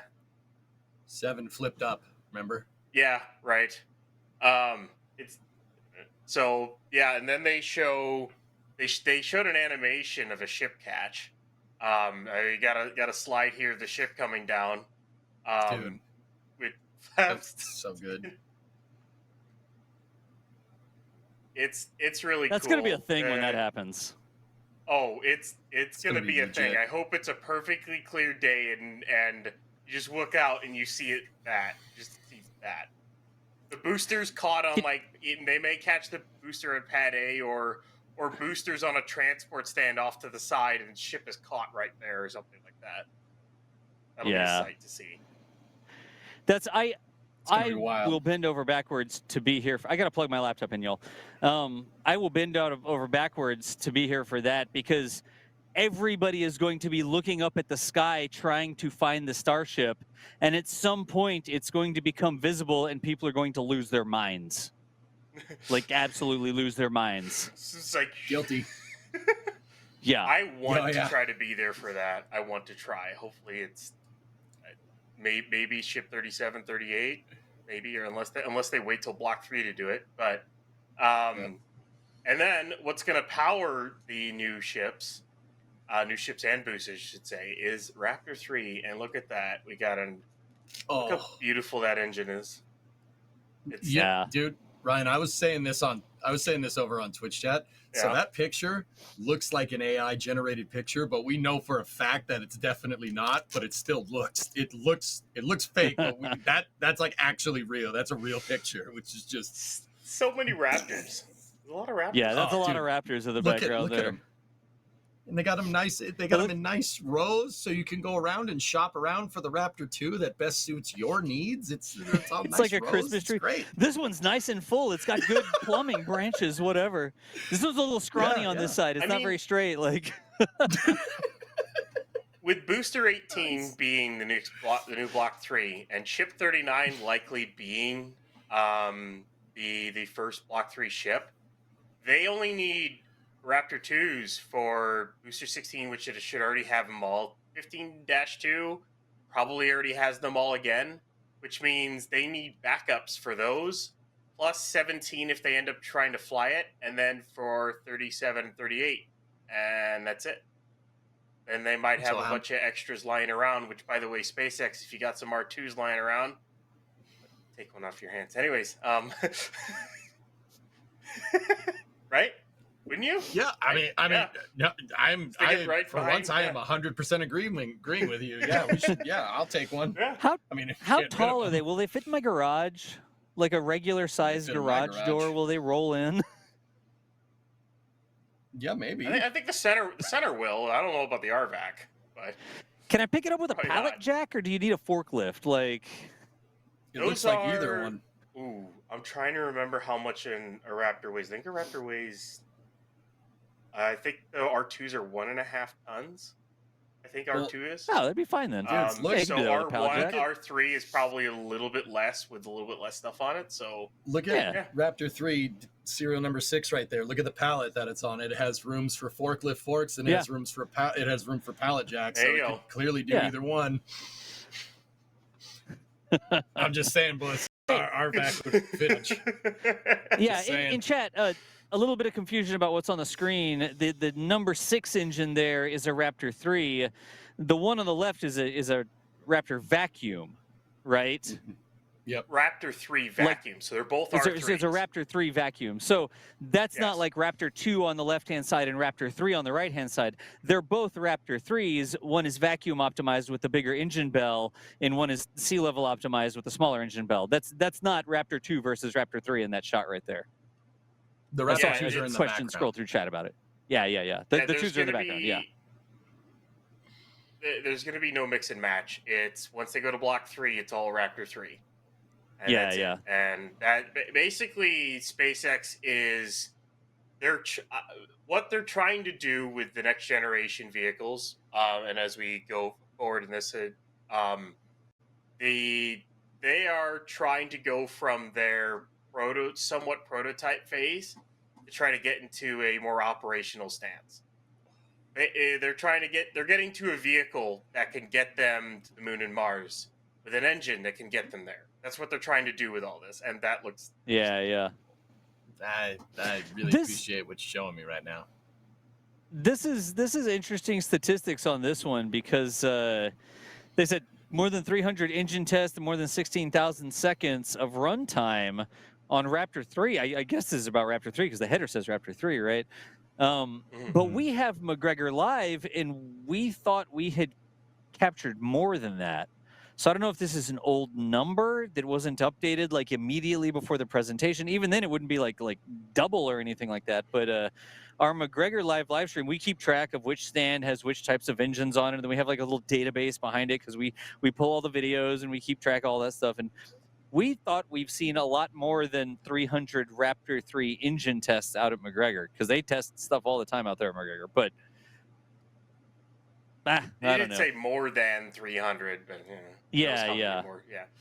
Well, Yeah. you guys, you know what's crazy? Like, I mean, I'm not going to make Jay go back through the slides, but if you guys do go watch this presentation, even the B-roll, the SpaceX B-roll that they have at the beginning of the presentation where they're talking about, oh, well, this is Starbase now. This is what it was. This is what it now. Even the quote unquote updated footage is way out of date because it still shows the old Star Factory with that angle on it before they, put it got it down for the Gigabay. Yeah. And High Bay 1 is still there. Like even their own promo footage is out of date.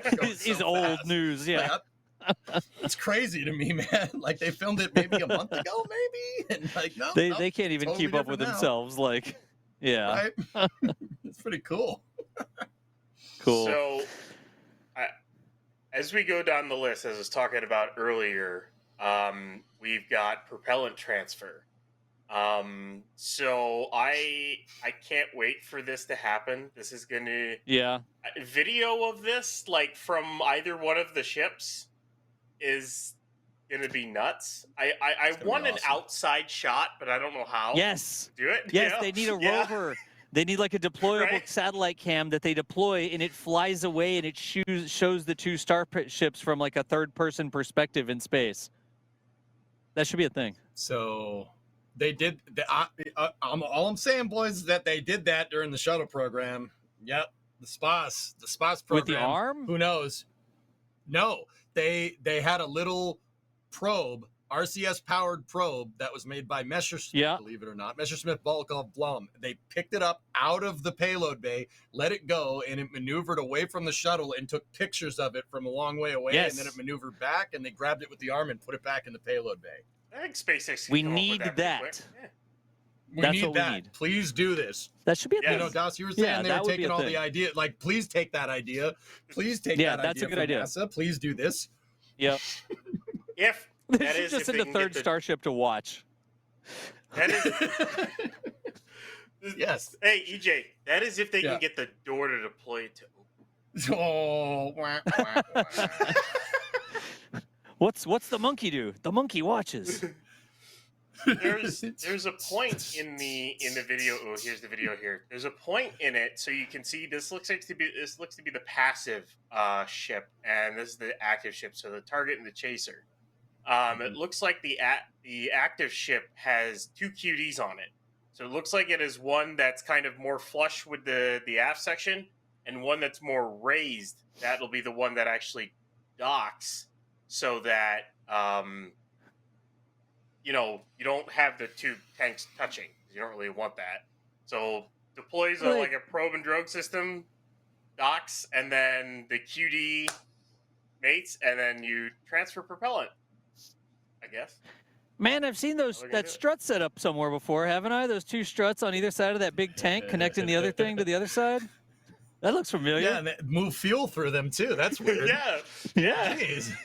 Yeah, I wonder where There's we like, saw that there's from, like a huh? ball on it and then a socket on the other one, and they sort of like go together like that, I think, to form a connection. Old tricks are the best tricks, man. That's all I'm saying, dude. Hey, Man, hey, paint if it one of those isn't things broke, orange and we're good.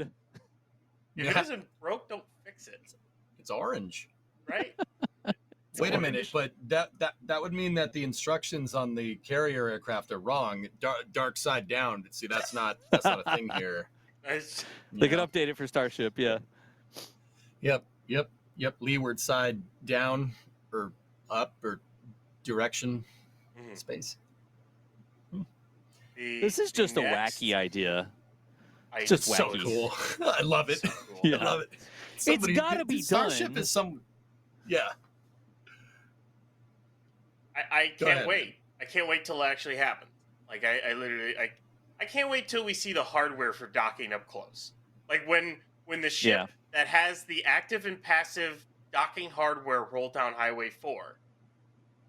I mean, Jack better be out there and taking up some Zoom pictures. You better be there. One way or the other. You better be. Calling you out. You better be there.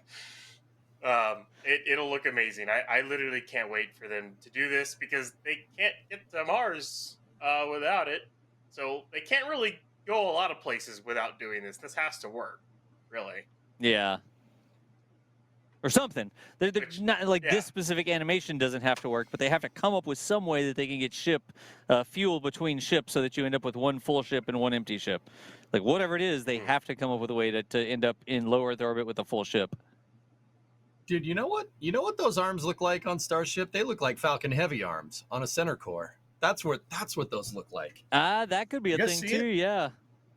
The Maybe little they're strut borrowing things on the some tech. sides. Yeah, Yeah. that's what that looks like. This better be Yep. in daylight too. There's a lot of things they better do for this event when they do it. So, but Dude, I mean, I can feel hear like- Dan's voice. Here. This is You're an more admin. than a We got two 45-minute ships docking. operation, right? Like this absolutely. this will go in and out of daytime, and you'll have parts that are in daytime and parts that are in darkness. And maybe they'll like Polaris Dawn it, where they try to schedule operations so that they're in daytime primarily, and they start at this time, and they say, you know what I mean? But I don't think you're not going to get this thing docked in like 5 minutes. You're going to get it docked over multiple orbits. I feel right. Yeah. yeah, and put some big like spotlights on them. Put some lights. Yeah, on yeah. the ship so you can light it up and so the cameras can see everything. I like that. Yeah. What a good dream. We'll have to wait for it to happen. Can you imagine someday, like, somebody's on one of these things and you see another one of those things come up right next to you, and it's just like, okay, it's dark, and it's like, okay,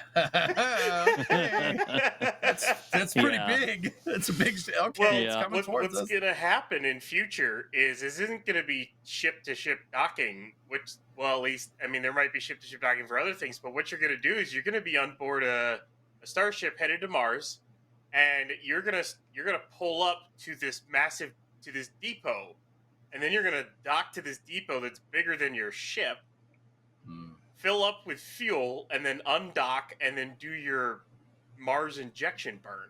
Basically, Please, Yeah. is what you're please, gonna do. I want to live in this future, please, please. Yeah. Speaking of getting to Mars, what they're gonna have to do to it to re-enter, they talked about their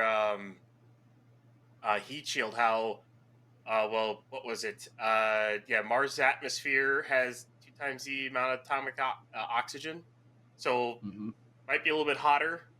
But I know the plan is they talked about they want to have the same heat shield they use on Earth to use on Mars, because when you think about it, well, you're gonna have to go from Earth to Mars, and then if you want to bring that same ship back, it needs to be able to, survive Earth reentry as well as Mars entry. So, not Mars reentry, Mars entry. You haven't. Yeah. But yeah. So, that's not that surprising to me, but I think an overall heat shield is going to take a while to develop. It is one of the longest lead items for this entire program. It's because they're trying to make a heat shield that you don't have to refurbish a lot, one that you can just fly again and again and again, and can withstand many different, going through multiple different atmospheres. Like, that's good luck to those engineers. Literally, Yeah. good luck.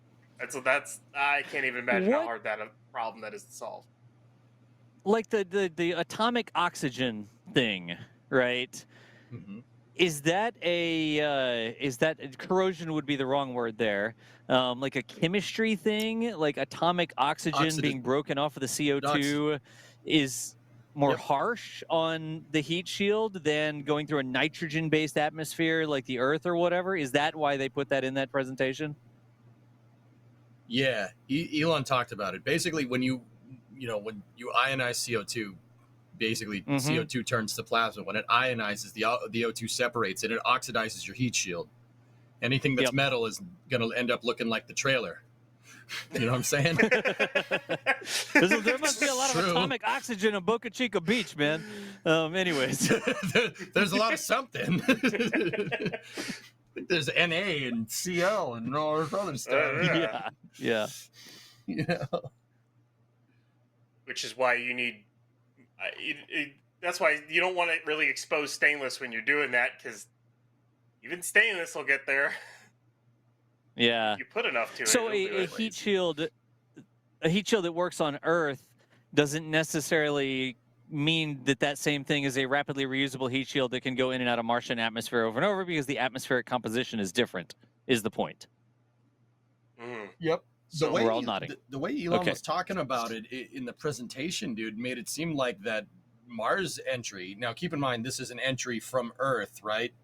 So if you're coming from Earth to Mars and you aerobrake like what Curiosity or Perseverance did, right? That it's a little more intense than just a re-entry from low Earth orbit. And I believe Elon said something about using that as their kind of datum. Like, if you can design it for Mars, it'll work on Earth. Exactly. Yep.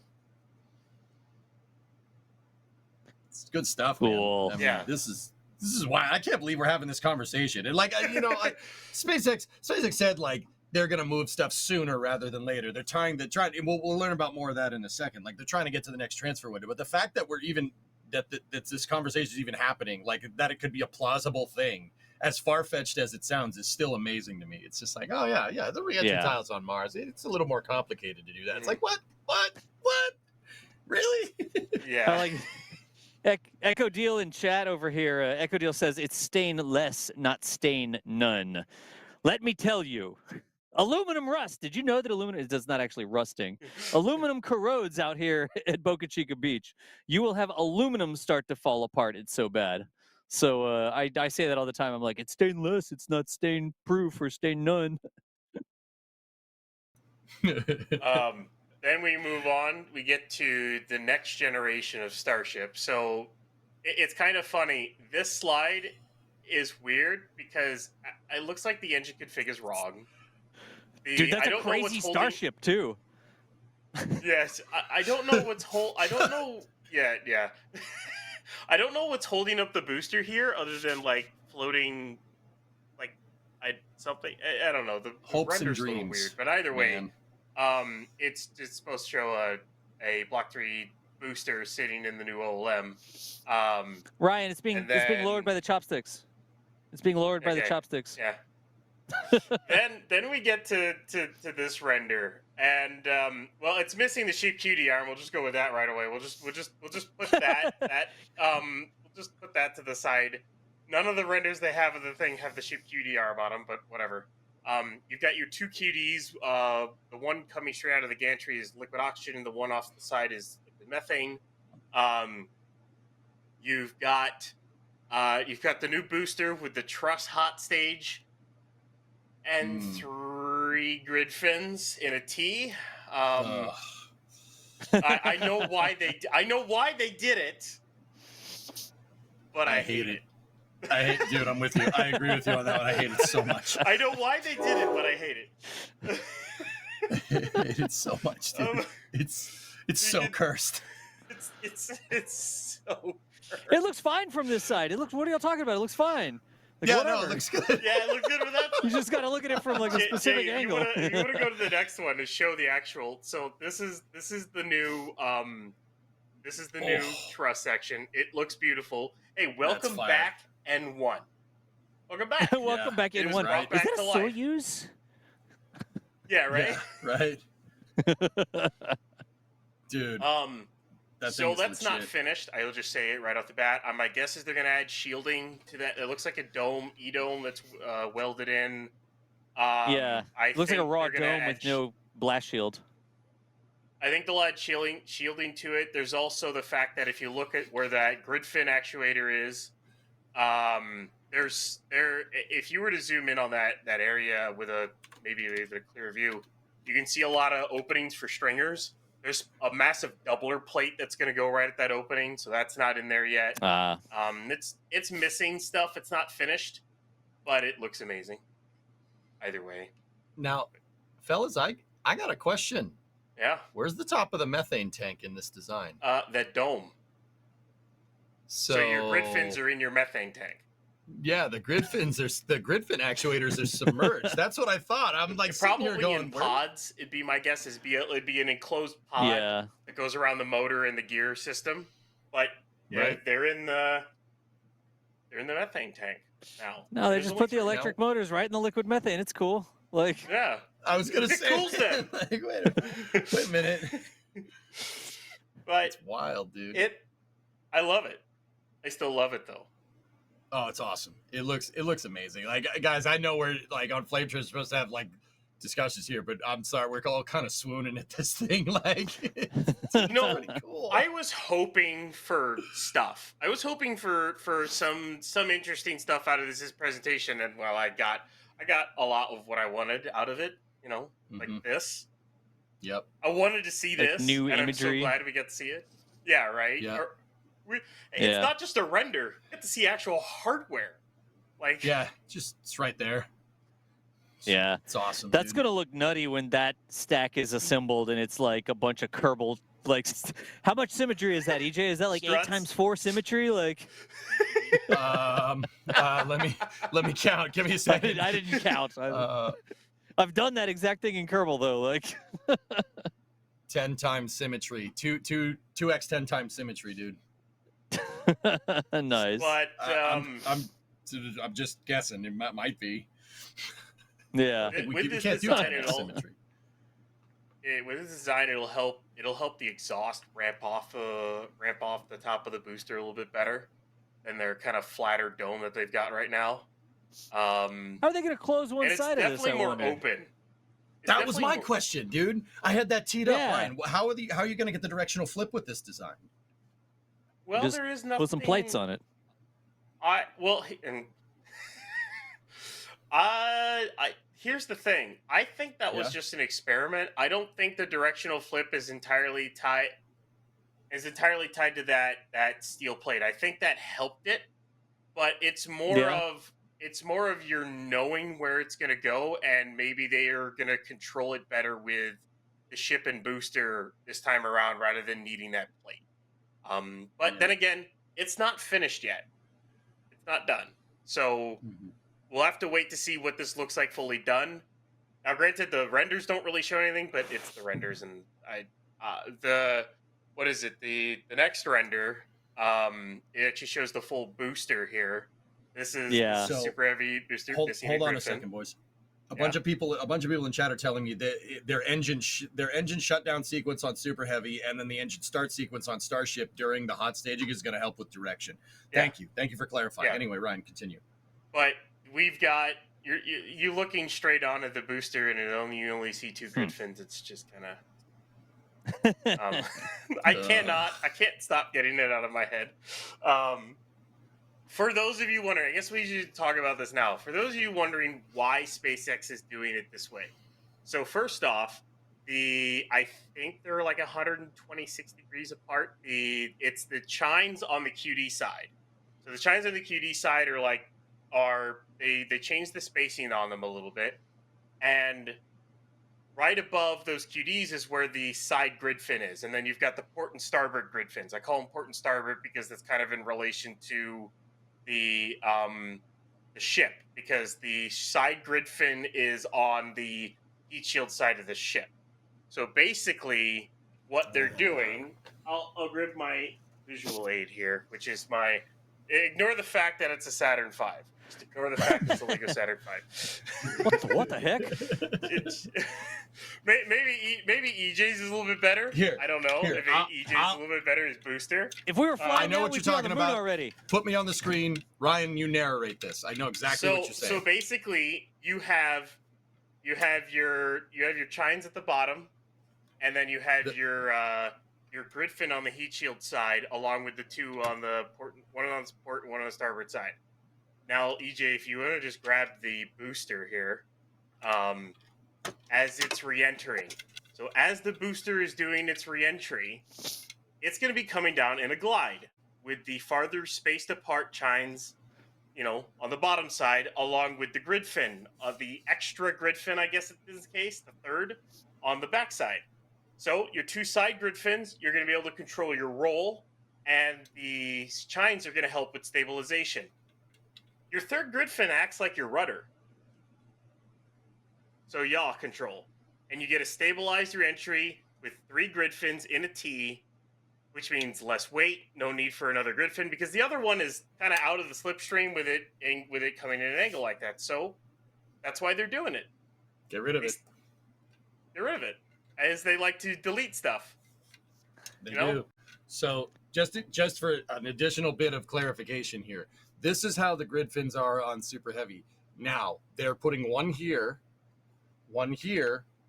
and one here, and that's it. A T shape instead of kind of an X. So there, you got 2 of them right here, and then one right there, and that's it. There's no grid fin on one side. I guess it's on the bottom, right? Like when it's flying through the air, that the third wheel grid fin has to be like on the bottom, so that it's in the air. Yeah, it's like in the airflow versus behind. Like if it's hidden behind the body of the booster, then it's not going to have as much control authority because it won't have as much airflow going through it, right? If the booster has any angle of attack at all. Fluid dynamics. It'll act like a ship rudder, basically. It'll act like a rudder. It'll be able to direct the booster going like that, while the other 2 will direct it like this. And then your chines and everything else will help keep it stable. So there's no need for the one on top. There's no need for the 4th. Yeah. So as long as you maintain stability and you maintain control of the booster using the grid fins you have left, and you don't roll into a situation where your one odd grid fin out is worthless because it's on the wrong side, but the other 2 grid fins should be able to control that attitude. Like you should be able to use those two to keep you in the attitude where the third one is effective versus the third one being in the lee of the booster body, I guess you could say, right? Where it doesn't have enough airflow to really give any control authority. Mm-hmm. Yeah, and It's then of course like a you plane. get Yeah. then you get down to the landing burn. Once the engines ignite, the grid fins are no longer in control. It's all on the engine gimbals, and that's that. And Yep. that's their control authority for booster for ascent and then descent and catch. That's their plan this week, boys. We'll see if their plan next week is the same. But that's their plan this week. The same thing we do every night, Das. Try to launch the ship into orbit. I'm gonna look in the high bay or the mega bay when I drive by, and there's gonna be one with little bat wings up there or something. They're like, all right, Yeah. so here's what we're gonna do. Grid fins are out, bat wings are in. Like, I say let them cook. let So- them cook. Me? Let them cook, man. Next up is ship. There's not much changing on it. It's pretty much staying the same. I mean, there's going to be differences, of course, because it's a new block. We've already seen some structural increases on the nose cone, things like that, but it's still the same height. I don't know why it has 50 extra tons of propellant capacity. I have no idea where they're putting that because they're not stretching it, but whatever. Don't worry about it. Well, Don't worry welcome about to it. Starbase, where everything's made up and the numbers don't matter. Like, Right. The next one is the beautiful, awesome redesigned aft of the booster. This thing Oh, is jeez. amazing. what happened? Woof. No more shielding. It is a completely revamped clamp design. For anyone who's seen the pictures of, I guess, B18.1, it looks like they're going to use like a metallic tile setup and stuff like that. There's a lot of cool things that are going on with this. AJ, do you notice something with the center 3 engines? Okay, all right, I'm good. Sorry. Yeah, they're a little more spaced apart. I don't know if that's like a render problem or something, but it is I would it is assume the design. Okay. They're 108, 108, and 140 instead of 120, 120, 120. They clocked them different now. So stability, dude. It's two engine landing capability. If I'm thinking about that right. that is an idea, and the other part of that is with the clock change, not a single engine will directly hit the ridge cap of the flame deflector. They'll like kind of skid off. They'll kind of hit the sides. It won't hit dead on, which means less wear. So there you go on that. Okay. So yeah, there's reasons around it. So guys, instead of the 3 center engines being like this, they're kind of like that. They're kind of pancaked a little bit. It's not like a perfect triangle. So if your flame deflector is proverbially below it with the engine's clock slightly different, nothing is pushing right on the apex of that flame deflector. That's smart. Yeah, dude, I love it. The little things like that are what make this so cool. Because it's like, oh, why did they do that? Oh, that's really smart. That's a really ingenious solution. Why 3 grid fins instead of 4? I hate 3 grid fins. Well, 3 grid fins makes sense for what it's doing. That's really smart. That's super. I like it, man. The small stuff as like much this as the this design presentation is cool. Yeah. But yeah, we could spend a whole bunch of time on this app, but there's still so much to even talk about. I want to get to the Mars thing because the Mars stuff is really cool. And overall, like, Jave, you just want to pull up the 9-engine chip because we finally got a render of what that looks like with R3s. It looks, and of course, it'll be 42 engines total because as Elon said, the prophecy foretold. Yep. They're just stuffing those engines in there, aren't they? Yeah. Hey, Jeb said add more boosters, dude. I'm pretty sure Elon understood the assignment. But adding more boosters would be like super heavy, like 2 super heavy strapped to the side of a super heavy. Like, I mean, can we do this or can we do this? Wait till the next render. They'll probably have that in the next render. Right. The payload to orbit of this, what is it? The final payload to orbit, I think, with 9 engines is going to be 200 tons reusable. That's reusable. I think with full 42 engines on board. To low Earth orbit. I don't know about anywhere else, but yeah. Are 6 vacuum engines useful for Mars though? Or are they just like do you need extra engines for anything beyond more mass to low Earth orbit? Like if you're already in low Earth orbit and you're just going to Mars, why take the extra engines? You're not going for super high energy trajectories, and you shouldn't need 6 or 9 engines to land on Mars, right? You shouldn't need My 9 engines to guess, land on Mars. So why? yeah. Why? My guess, dude, is to bake it into the design because, you know, with 200 ton to Leo capacity, you're going to need a lot of TWR. So they might as well bake it into the design. But yeah, I mean, it's all about trade-offs, right? But you got to remember Starship is about low Earth orbit refilling architecture too. I think leaning into the high energy needed for like propellant stationing in low Earth orbit really had a lot to do with driving that design decision. Yeah. I would imagine we're going to end up seeing different variants where they don't all have to have 6 vacuum engines. Like some of them could just be 3 and 3 or whatever, and then some of them like tankers or higher payloads or whatever. I wonder if it makes more sense to standardize that, or if it makes more sense to save on the engines when you don't really need them to be ferrying to and from Mars. Right. I'm curious if we'll see all starships standardized or if we'll see starship specialization. Right. I could see it. We have to talk about Mars still. How much time do we have here? We still need to talk about the Mars slides. Yeah, I know. We got a lot. Don't we? Still got a lot to talk about. We gotta go. Never mind that. I got a support queue to keep up. So, Oh, we do have a support queue too. Jeez. I might want to pop through that real quick. Do it, EJ. Yeah, go for it. Run. Yeah. Speed run. All right. Speed run time. Okay. All right, let's do this. So Wilbo Backens with a 2-pound super chat. Love Space Pope. Yeah, we all do, man. Space Pope, bless this trench. Yeah. Jay, play the noise. Play the noise. All right, cool. All right, so we have Arvale here. Today marks my 5-year anniversary of watching rocket launches. Thanks for all the awesome coverage. Here's to the next 5. Absolutely. Thank you for sharing it with us, bud. It's a good time. We like to have fun in here. All right, so we got John M. John M. will rep these Hawaiian shirts at KSC ML2 until October 1st at the very least. Dude, nice. Please do that.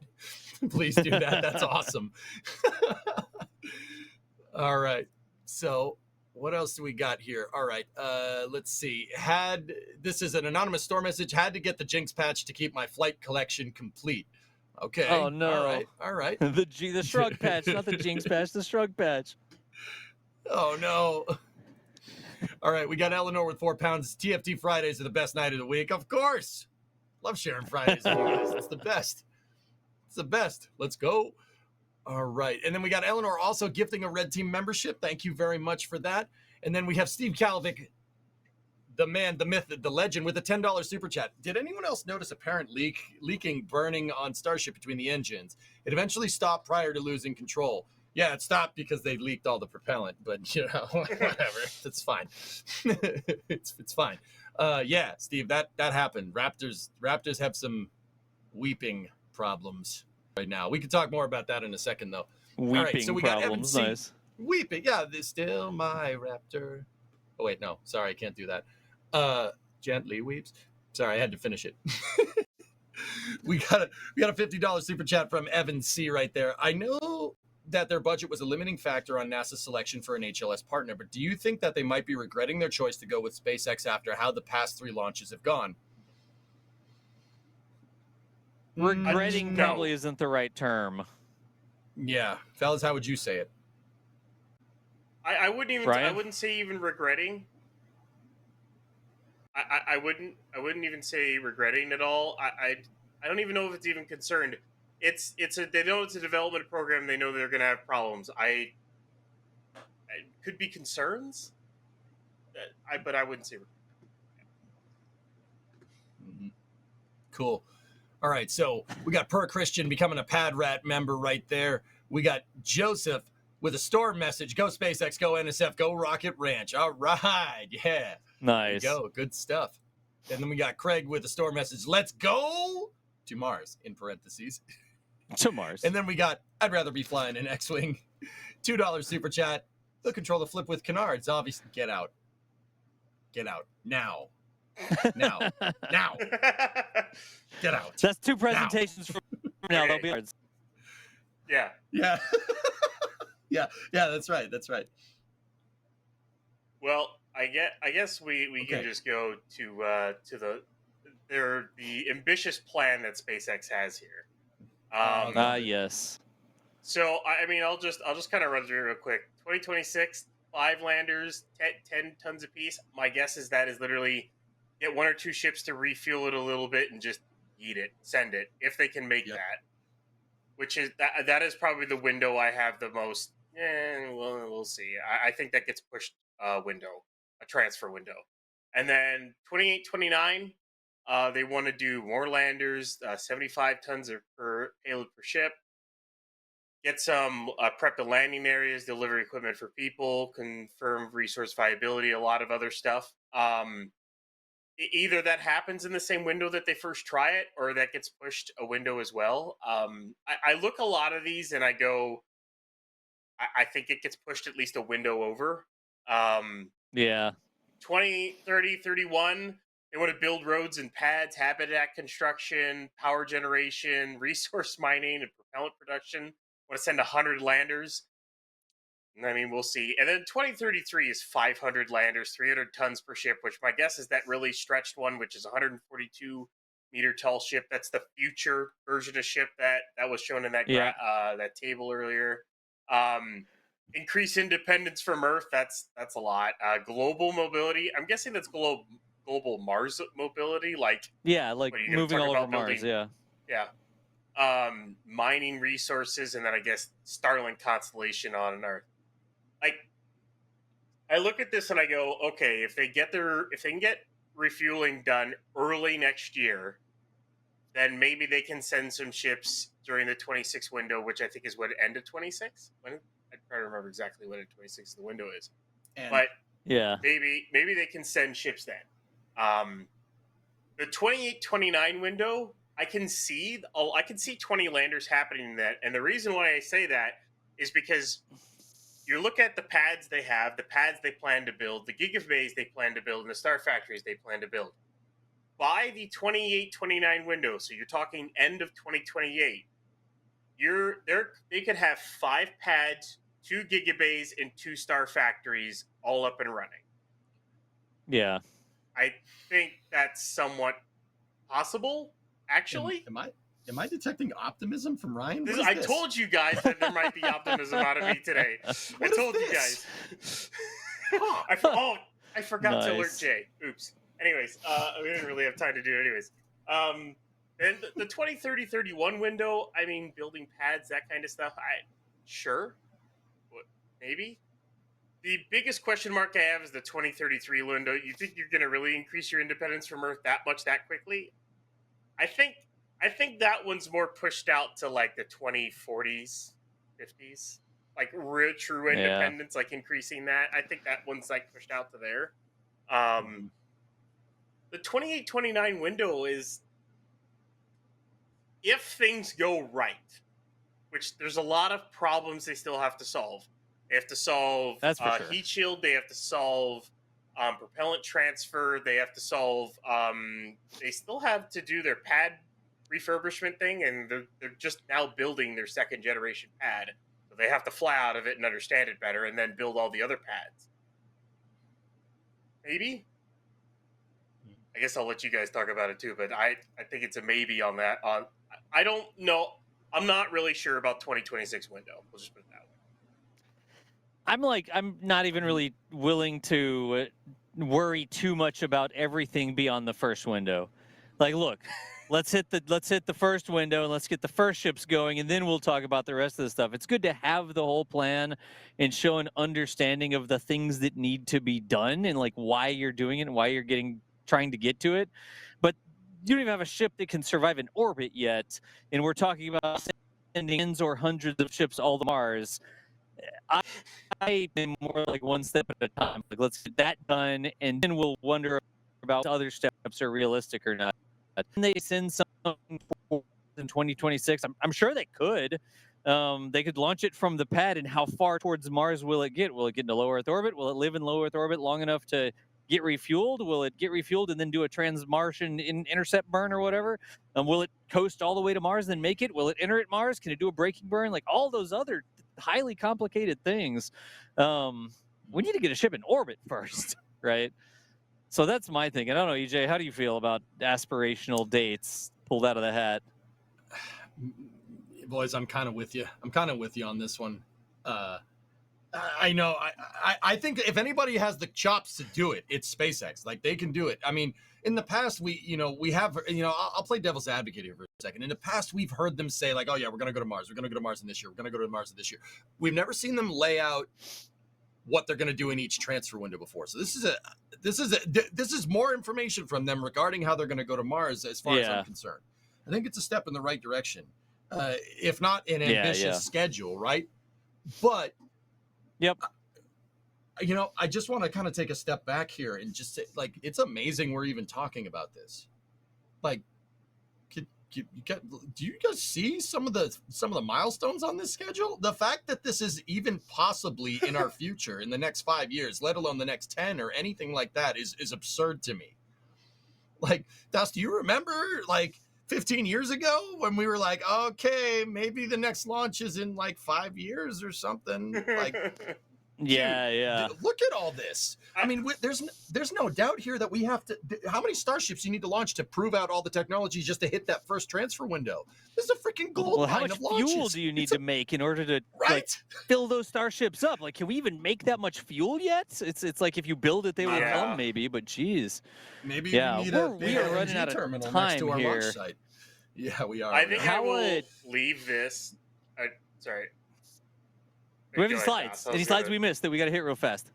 Oh, there's a ton of them. But I was gonna say leaving the whole Mars thing with under the 2026. Prove we can get to Mars. It's that line. Gotta get there first. Yeah. There you go, dude. I see people saying, thanks for watching. In the chat, where are we going? Like, what if they go to the moon? Right? Yeah, I know we got to go. I think they can go to the moon while they're doing all this. Anyway, guys, that's going to do it for this Flame Trench.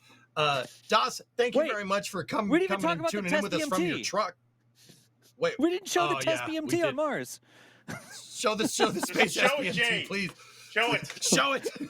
No, we don't have time. I don't know if we have time. Save the outros for later. I wanted to see the test BMT on Mars. Second to last. I don't know what slide it is. Second to last. Y'all, we're gonna cover more of this in Starbase Update. Like, this was our freeform initial talk. Yeah, the test BMT, nice. This was our freeform discussion of all the different stuff. We have a way more structured discussion coming up on Monday in Starbase Update.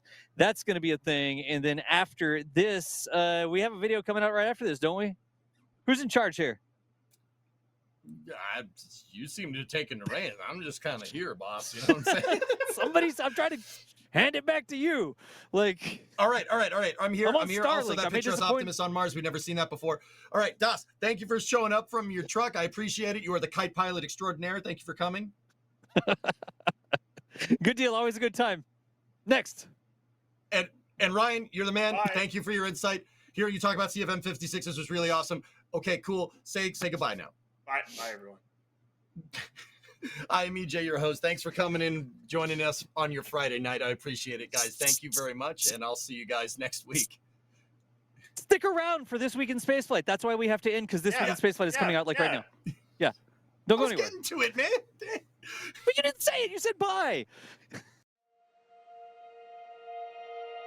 And here we go.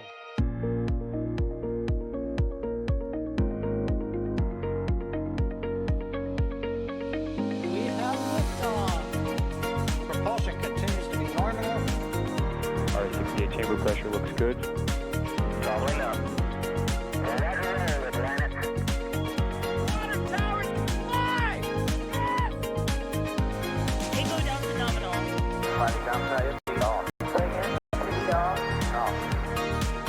It's orange! Orange 25! Oh my god! Décollage! What is it? Put that in the big bag, 343 unfolds to go. Indeed.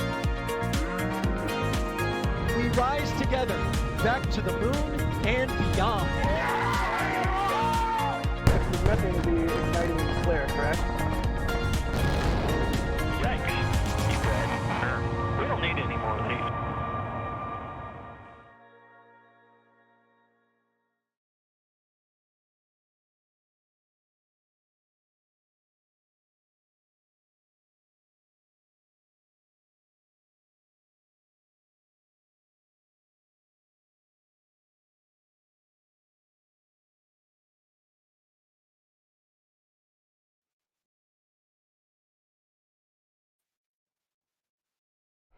The rocket comes down is not my department.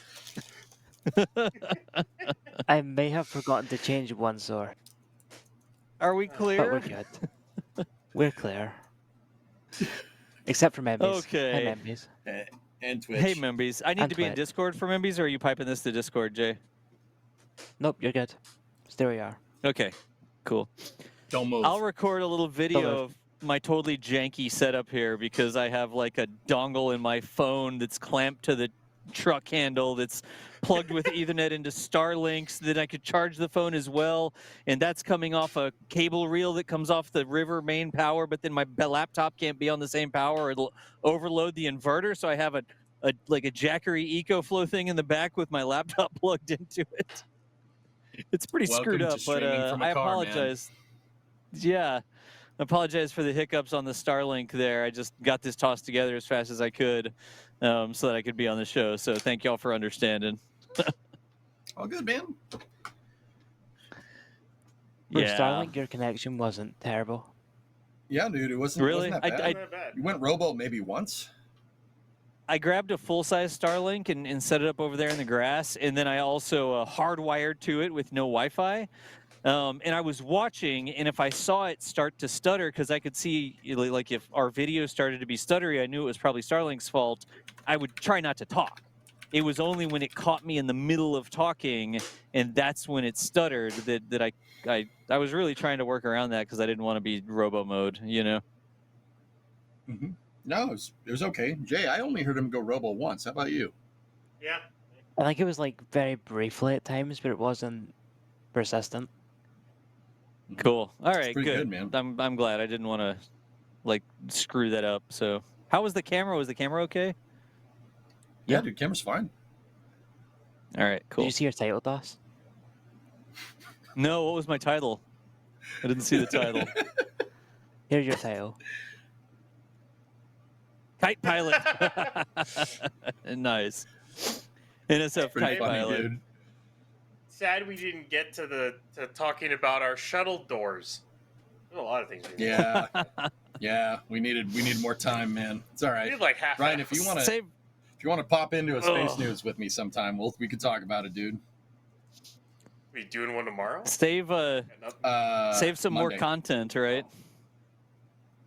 Yep. Dude, Nice. we could have spent the whole thing talking about that presentation. You know, like, and I'll say it in the post show now with Membies and Twitch. I'm just happy SpaceX is back to doing just nutso stuff like this. We haven't seen the plan from them so much in the last like year or so, right? They haven't done a Yeah. presentation like this in a good minute. It was cool seeing them bring the bonkersness back. Like, oh yeah, we're gonna go to Mars in 2026. It's like, what? Yeah. Okay. You're gonna yeah. what? All right. You're gonna do what now? Like, I'm here for it, Neat. but please Like do I that, was like, you I'm know? like, it seems like a well thought out plan. However, there's a few Comma. things you need to figure out first. Like, however, Well, there's like I just a few.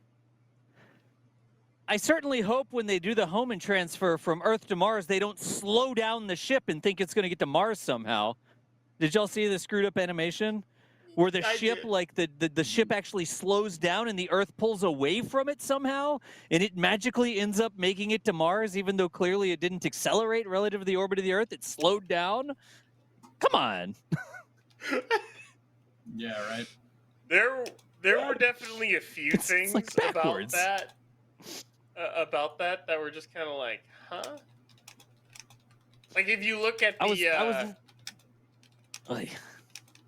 if you look at the future Starship, like you look at the heights of all the things, all those, that slide, it shows the grid fin on the leeward side, and the chines that are spaced farther apart are on the leeward side of the ship when they're supposed to be on the heat shield side of the ship.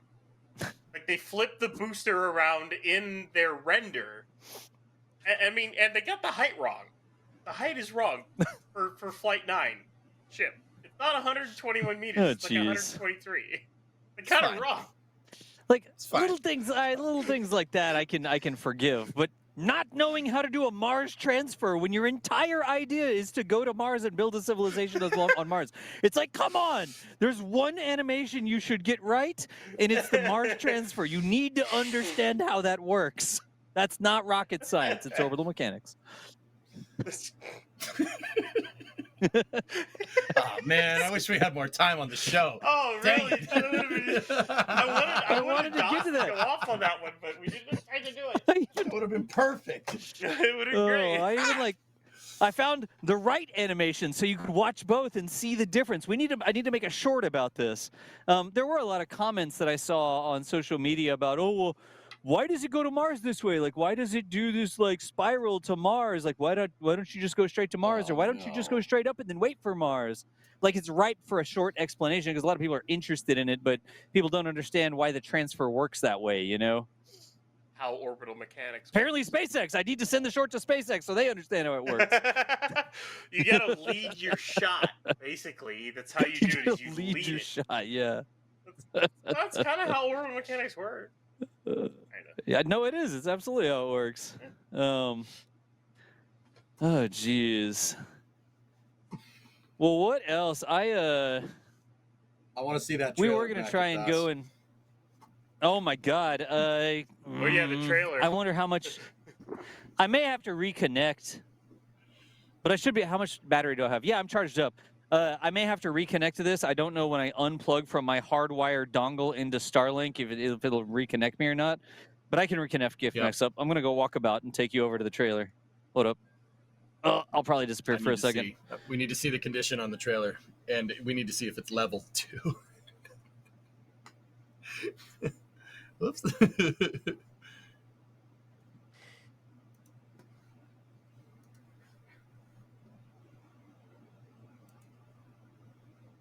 Also, I found it funny that they were landing Pez starships with Optimus why robots. was the Pez dispenser on Mars? Those shuttle payload bay door ones, though, were.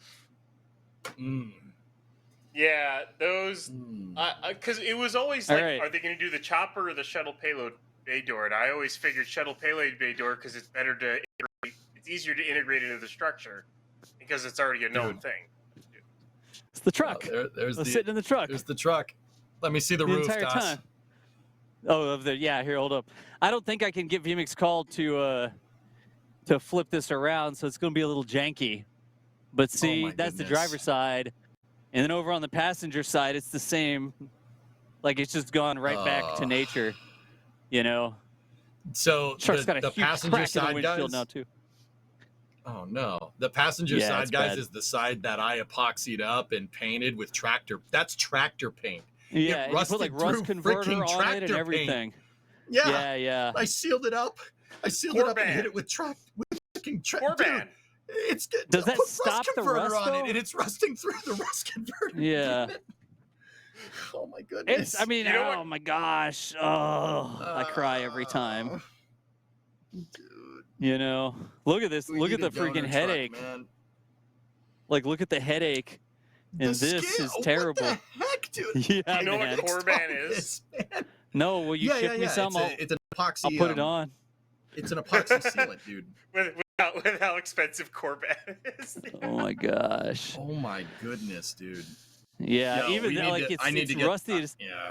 It's tough. Yeah, I need to. The truck's got like the truck's got 280,000 miles, and we didn't buy a new truck. People were like, "Oh, why don't you buy a Cybertruck or whatever?" Well, because I could buy like 6 of these used trucks for the cost of a Cybertruck, right? It doesn't make any sense to buy a new vehicle out here because it just gets destroyed. We've got a ton of great use out of this thing. I'm a big fan of the Tundras. Yeah, I mean, it's a Toyota truck. Yeah, we've beat the heck out of it, and it just lives on the beach. It's just rusted like crazy, but you know what? I drove all over looking, and I picked this up in South Carolina, and we got it for what, like $14,000 2 or 2.5 years ago or something. So we got a pretty good deal on it. Yeah, it's not gonna last forever, but it's just rusty. So here's the trailer. You know what we do, dude? When the thing gets tired out, oh, nice, we can see you. Hey, we can see you from the nice. When the thing gets tired out, we buy another one and we use that as a parts vehicle. We use it as a donor truck. Yeah, right. Like, look, hang on, this is, Let me see. yeah, like God, these, that's scale. Guys, that was like that. clean when I was down there for Flight 8. And the wheels are starting to rust out. There's just rust popping up everywhere, and we paint this thing like a battleship. We keep slathering more paint on it, but the corners of this box are starting to rust. This bar is starting to rust. That's Even that's bad. starting to rust. Like everything is just starting to rust. Where is the part we repaired? See, this is There's the galvanized, bracket I DJ. made. This is good. With that, apparently, we chose the right or the wrong thing. Can we see that? Yeah, we chose Oh the my wrong goodness, what happened to that? the washer. Wrong washer. That was the right washer, and this Nice. down here. Oh, jeez. I cleared that all out, Chad. I cleared it out. Yeah. And I braced bracket because it's a galvanized bracket, and I 'Cause thought I this- used galvanized hardware, but guess not. This has rusted. This rusted so much that one day when we pulled it, it hit a little bump, and this totally broke. And so EJ Yeah, like shattered. Frankenstein repaired it by putting this big Frankenstein clamp on it. Right? That's a C And then channel clamp. I epoxied the heck out of it. I painted the heck out of it and epoxied it. You could see where the paint was. Oh my goodness. These are Oh, toast. no. Like all the hinges on these are totally dead. These galvanized corrosion resistant boxes. It's like, yeah, okay, whatever. Yeah, okay. Yeah. Yeah, okay. Corrosion resistant. This box is starting to starting to come across. We need to just move to all stainless steel boxes, like the new power Dude, that was boxes, the new clean. comms boxes. We've got stainless steel Oh, instead my of these goodness. corrosion resistant. Blah blah blah. Yeah. One of these got broken when they were moving it. I think it is this one that it got bent. I don't know if you can see that it's really bent right now. Yeah, it's Like kicked it's bent towards the back. tire. I see that. Mm-hmm. And so it doesn't crank up anymore, and now these are stripped out. So we were like hauling on that, I guess, and no. we stripped out the teeth, and it doesn't move. So we got to replace that. EJ, I was thinking of moving it to a tripod setup, like 1 and then 2 instead of 4, because a tripod's easier to level, you know? I'm sorry about the camera work on this. I have to use the front-facing camera, so. Dude, don't worry about it. It's Yeah. fine. Working. Solar panels are great. Yeah. Yeah, the solar panel looks mint. Yeah. We still have to repair, Jeepers. or we need to replace this, because this, Yeah. I don't know if y'all can see that because my phone is waggling too, right? But this aluminum pole we have the point-to-point dish on, when the wind is high, it shakes the point-to-point, and we don't get a solid connection on the point-to-point. So, Tanner's saying, anyways. "Oh yeah, those solar panels are clean." Yeah, yeah, I know, Tanner. Look at that. Because it rained like crazy today. It was pouring down earlier. So, Yeah. anyways, wow, there's some mosquitoes out here now. Is Danger Van still there? Oh yeah, I could go over to Danger Van. I may run it at Remember LTE using Twitch. signal, I'm doing but- this for you guys. I brought it up. Yeah. I brought it up for you guys so you could see the van. There you go. There it is. There it is. That's where it lives. Yeah, this is where it's returning to the earth. Actually, see the Dude, the rust oh my goodness. fall out of the bottom of it. The signal may go bad behind the container over here, but here's the back It's a, that got nailed by the Dude. concrete. There also might be a snake living in it. I got to look out for.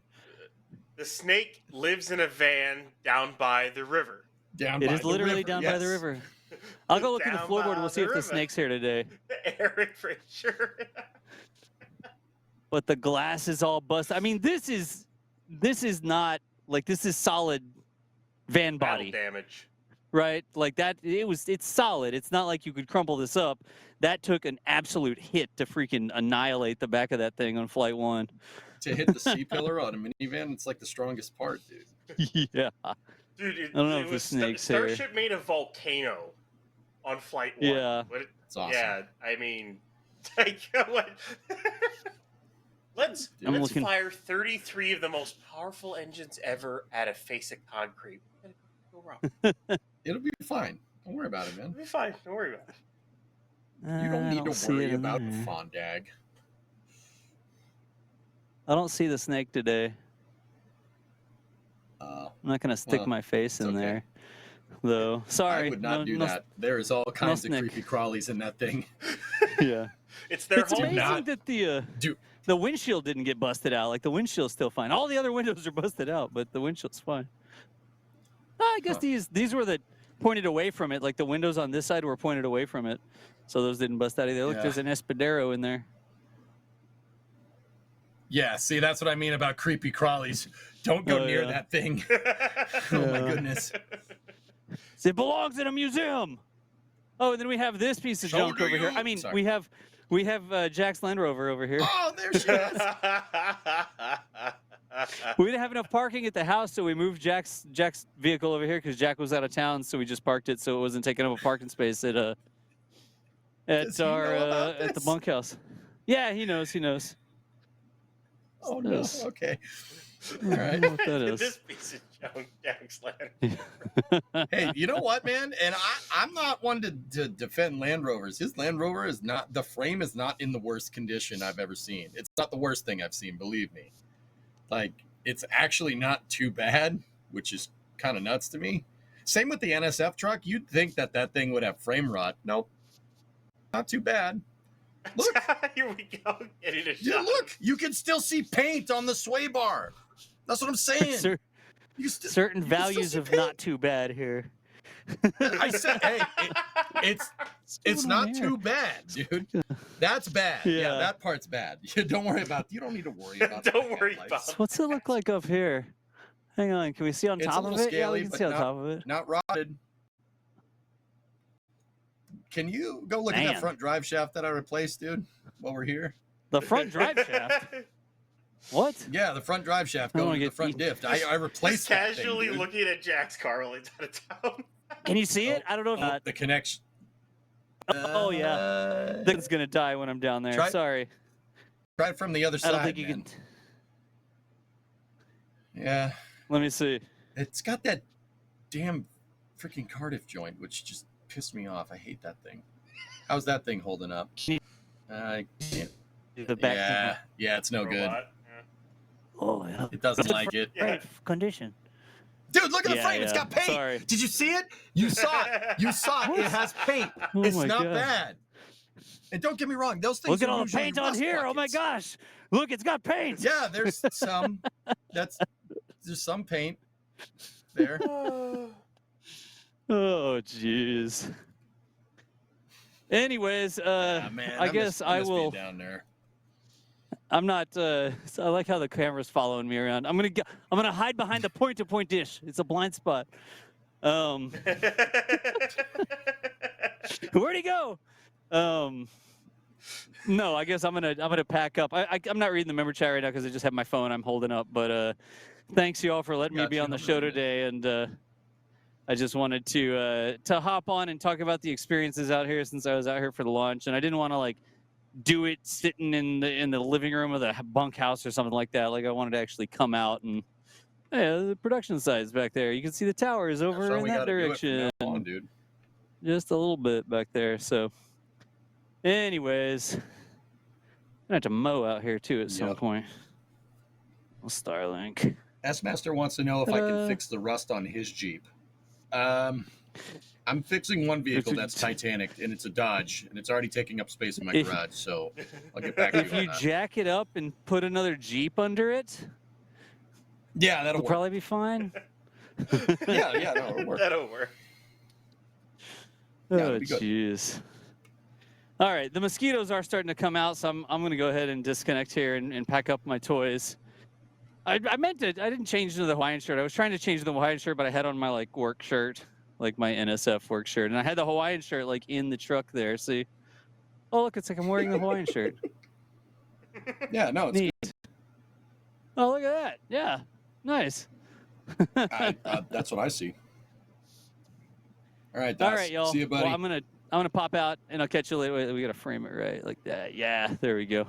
Oh, look at this. All right, cool. I know. Thanks, Das. I still need to get this redone. Oh, thanks, Jay.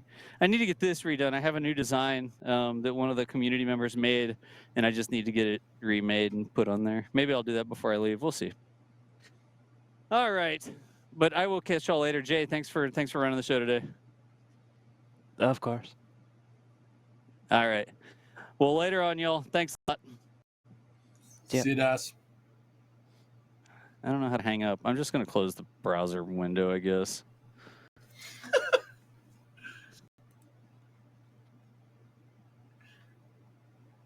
All I'm trying to do is make an MPEG. All I'm trying to do is tell you to wait a second. No? All right.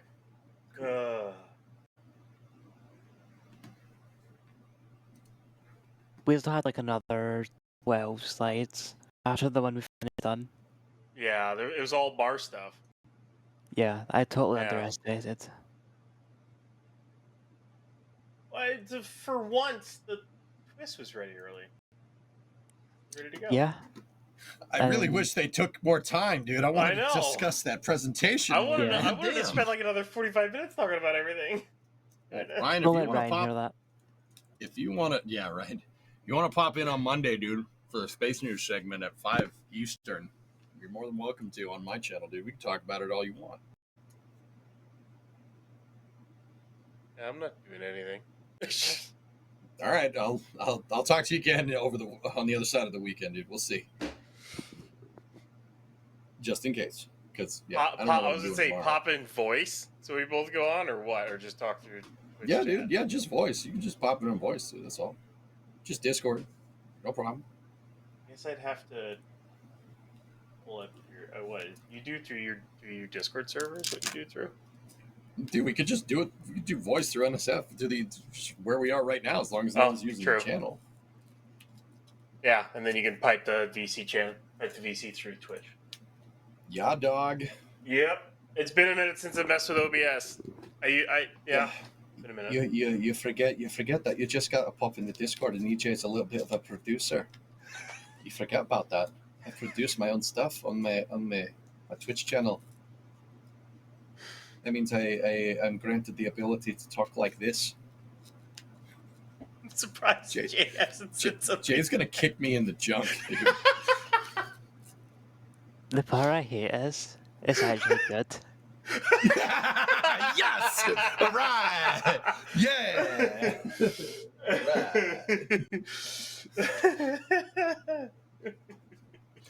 Right. I could also do a Kevin impression, too.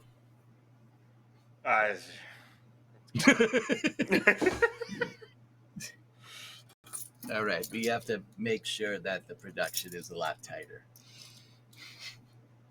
Okay, Kev. I thought Kevin was busy. Yeah, he's very busy enjoying his Friday night. He's probably at a bar right now. What? Stop looking at me like that, chat. Doss is just staring at us. Yeah, but he's happy. So the boss is happy. So we're it looks like he's like, you're doing a good job, and I'm like, thanks, Dad. I mean, Doss. Thanks, Dad. EJ, you should look at Control Center. Okay. I need to work on my Kevin impression. All right. Tom Saltzman says you glued a piece of glass into to a board and you're faking it.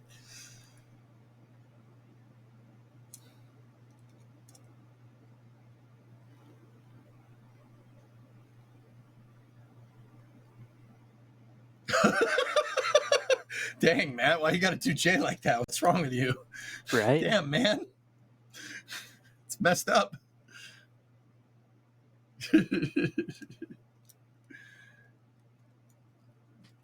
Wait till you guys hear that. I've also been trying and practicing and doing an impression of another Scotsman that you might like. Hello, yeah, it's Scott Manley here, and today we're going to talk about the Falcon 9 rocket.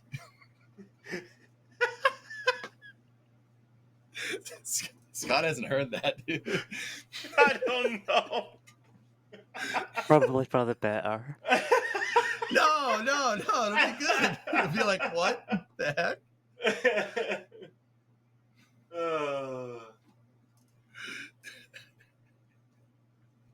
And as always, fly safe. Oh, they're welding on the legs again, on Paddy's legs. New legs. They're welding all the cracks that are constantly forming in the legs of Paddy. How? Twitch chat and Memby's chat just divided, bro. Both of them. You just got man lead.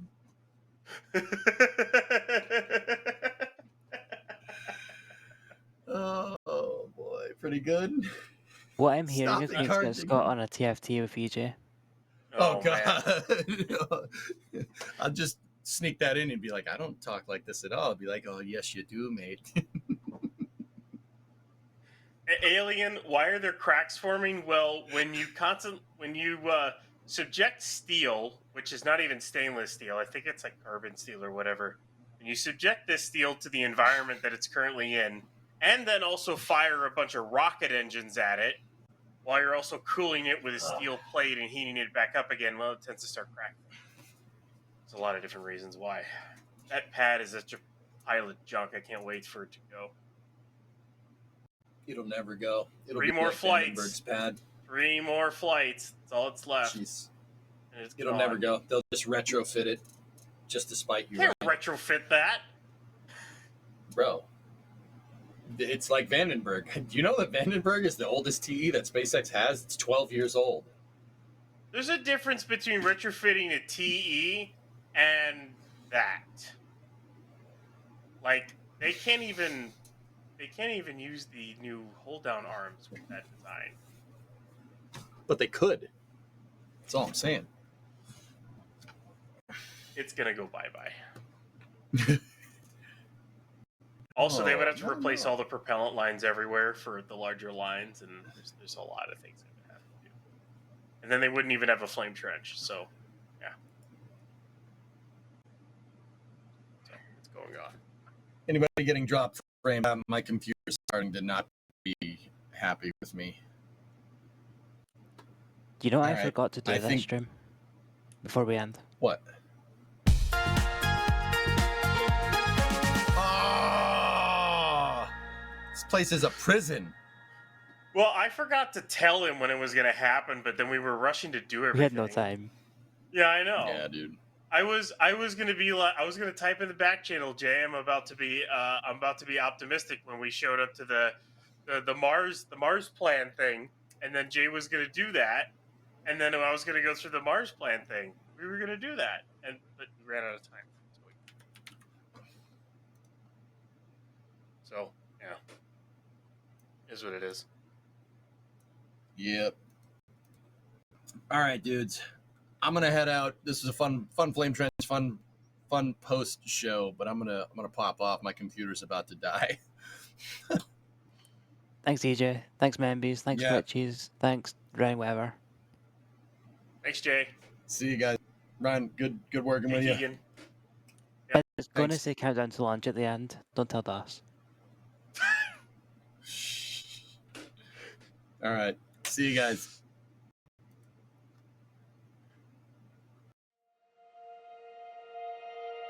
And here we go.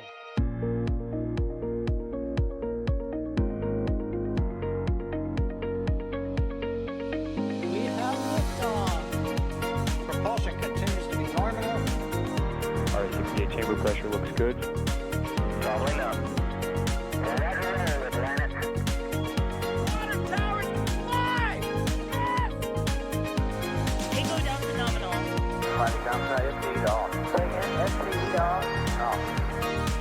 It's orange!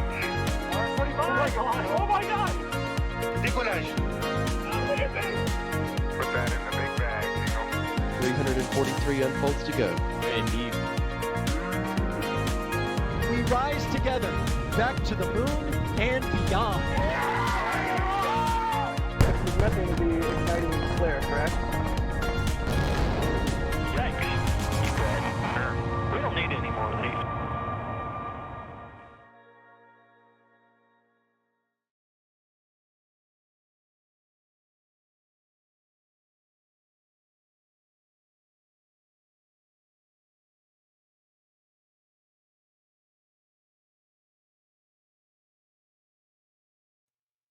All right. Are we here? Are we back? Hello? Oh. Hey, is this actually? I thought this was just the screen. I think it's time. Is that actually something that's in the way? It is. jeez. Wow, that's weird. Did that just screw with anybody else? Like,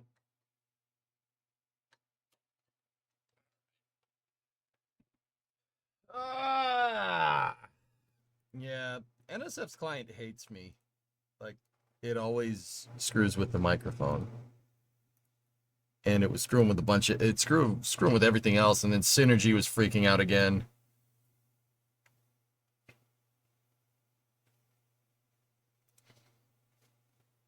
Anyway. Oh no, this guy's back. All right. So what's the Max, what's the tentative time for starting racing? Because I might take a little break. Do you want to take a look at this? This stuff is dated 5:30. No. No, I you know what, dude? No, I do not. Is that bad? 9 p.m. Okay. Cool. Got about an hour. Yeah, I really don't. Yeah, I really don't. Yeah, I'll save it for Monday. So I'm probably going to take a second here, and then I'm going to go. I'll be back for racing, dudes. Yeah, I'm still like, I don't know, man. I think I got this whole week. I've been like, you know, so I'm going to take about an hour, and we'll be back to race. We got Belle Isle, and we have Barcelona.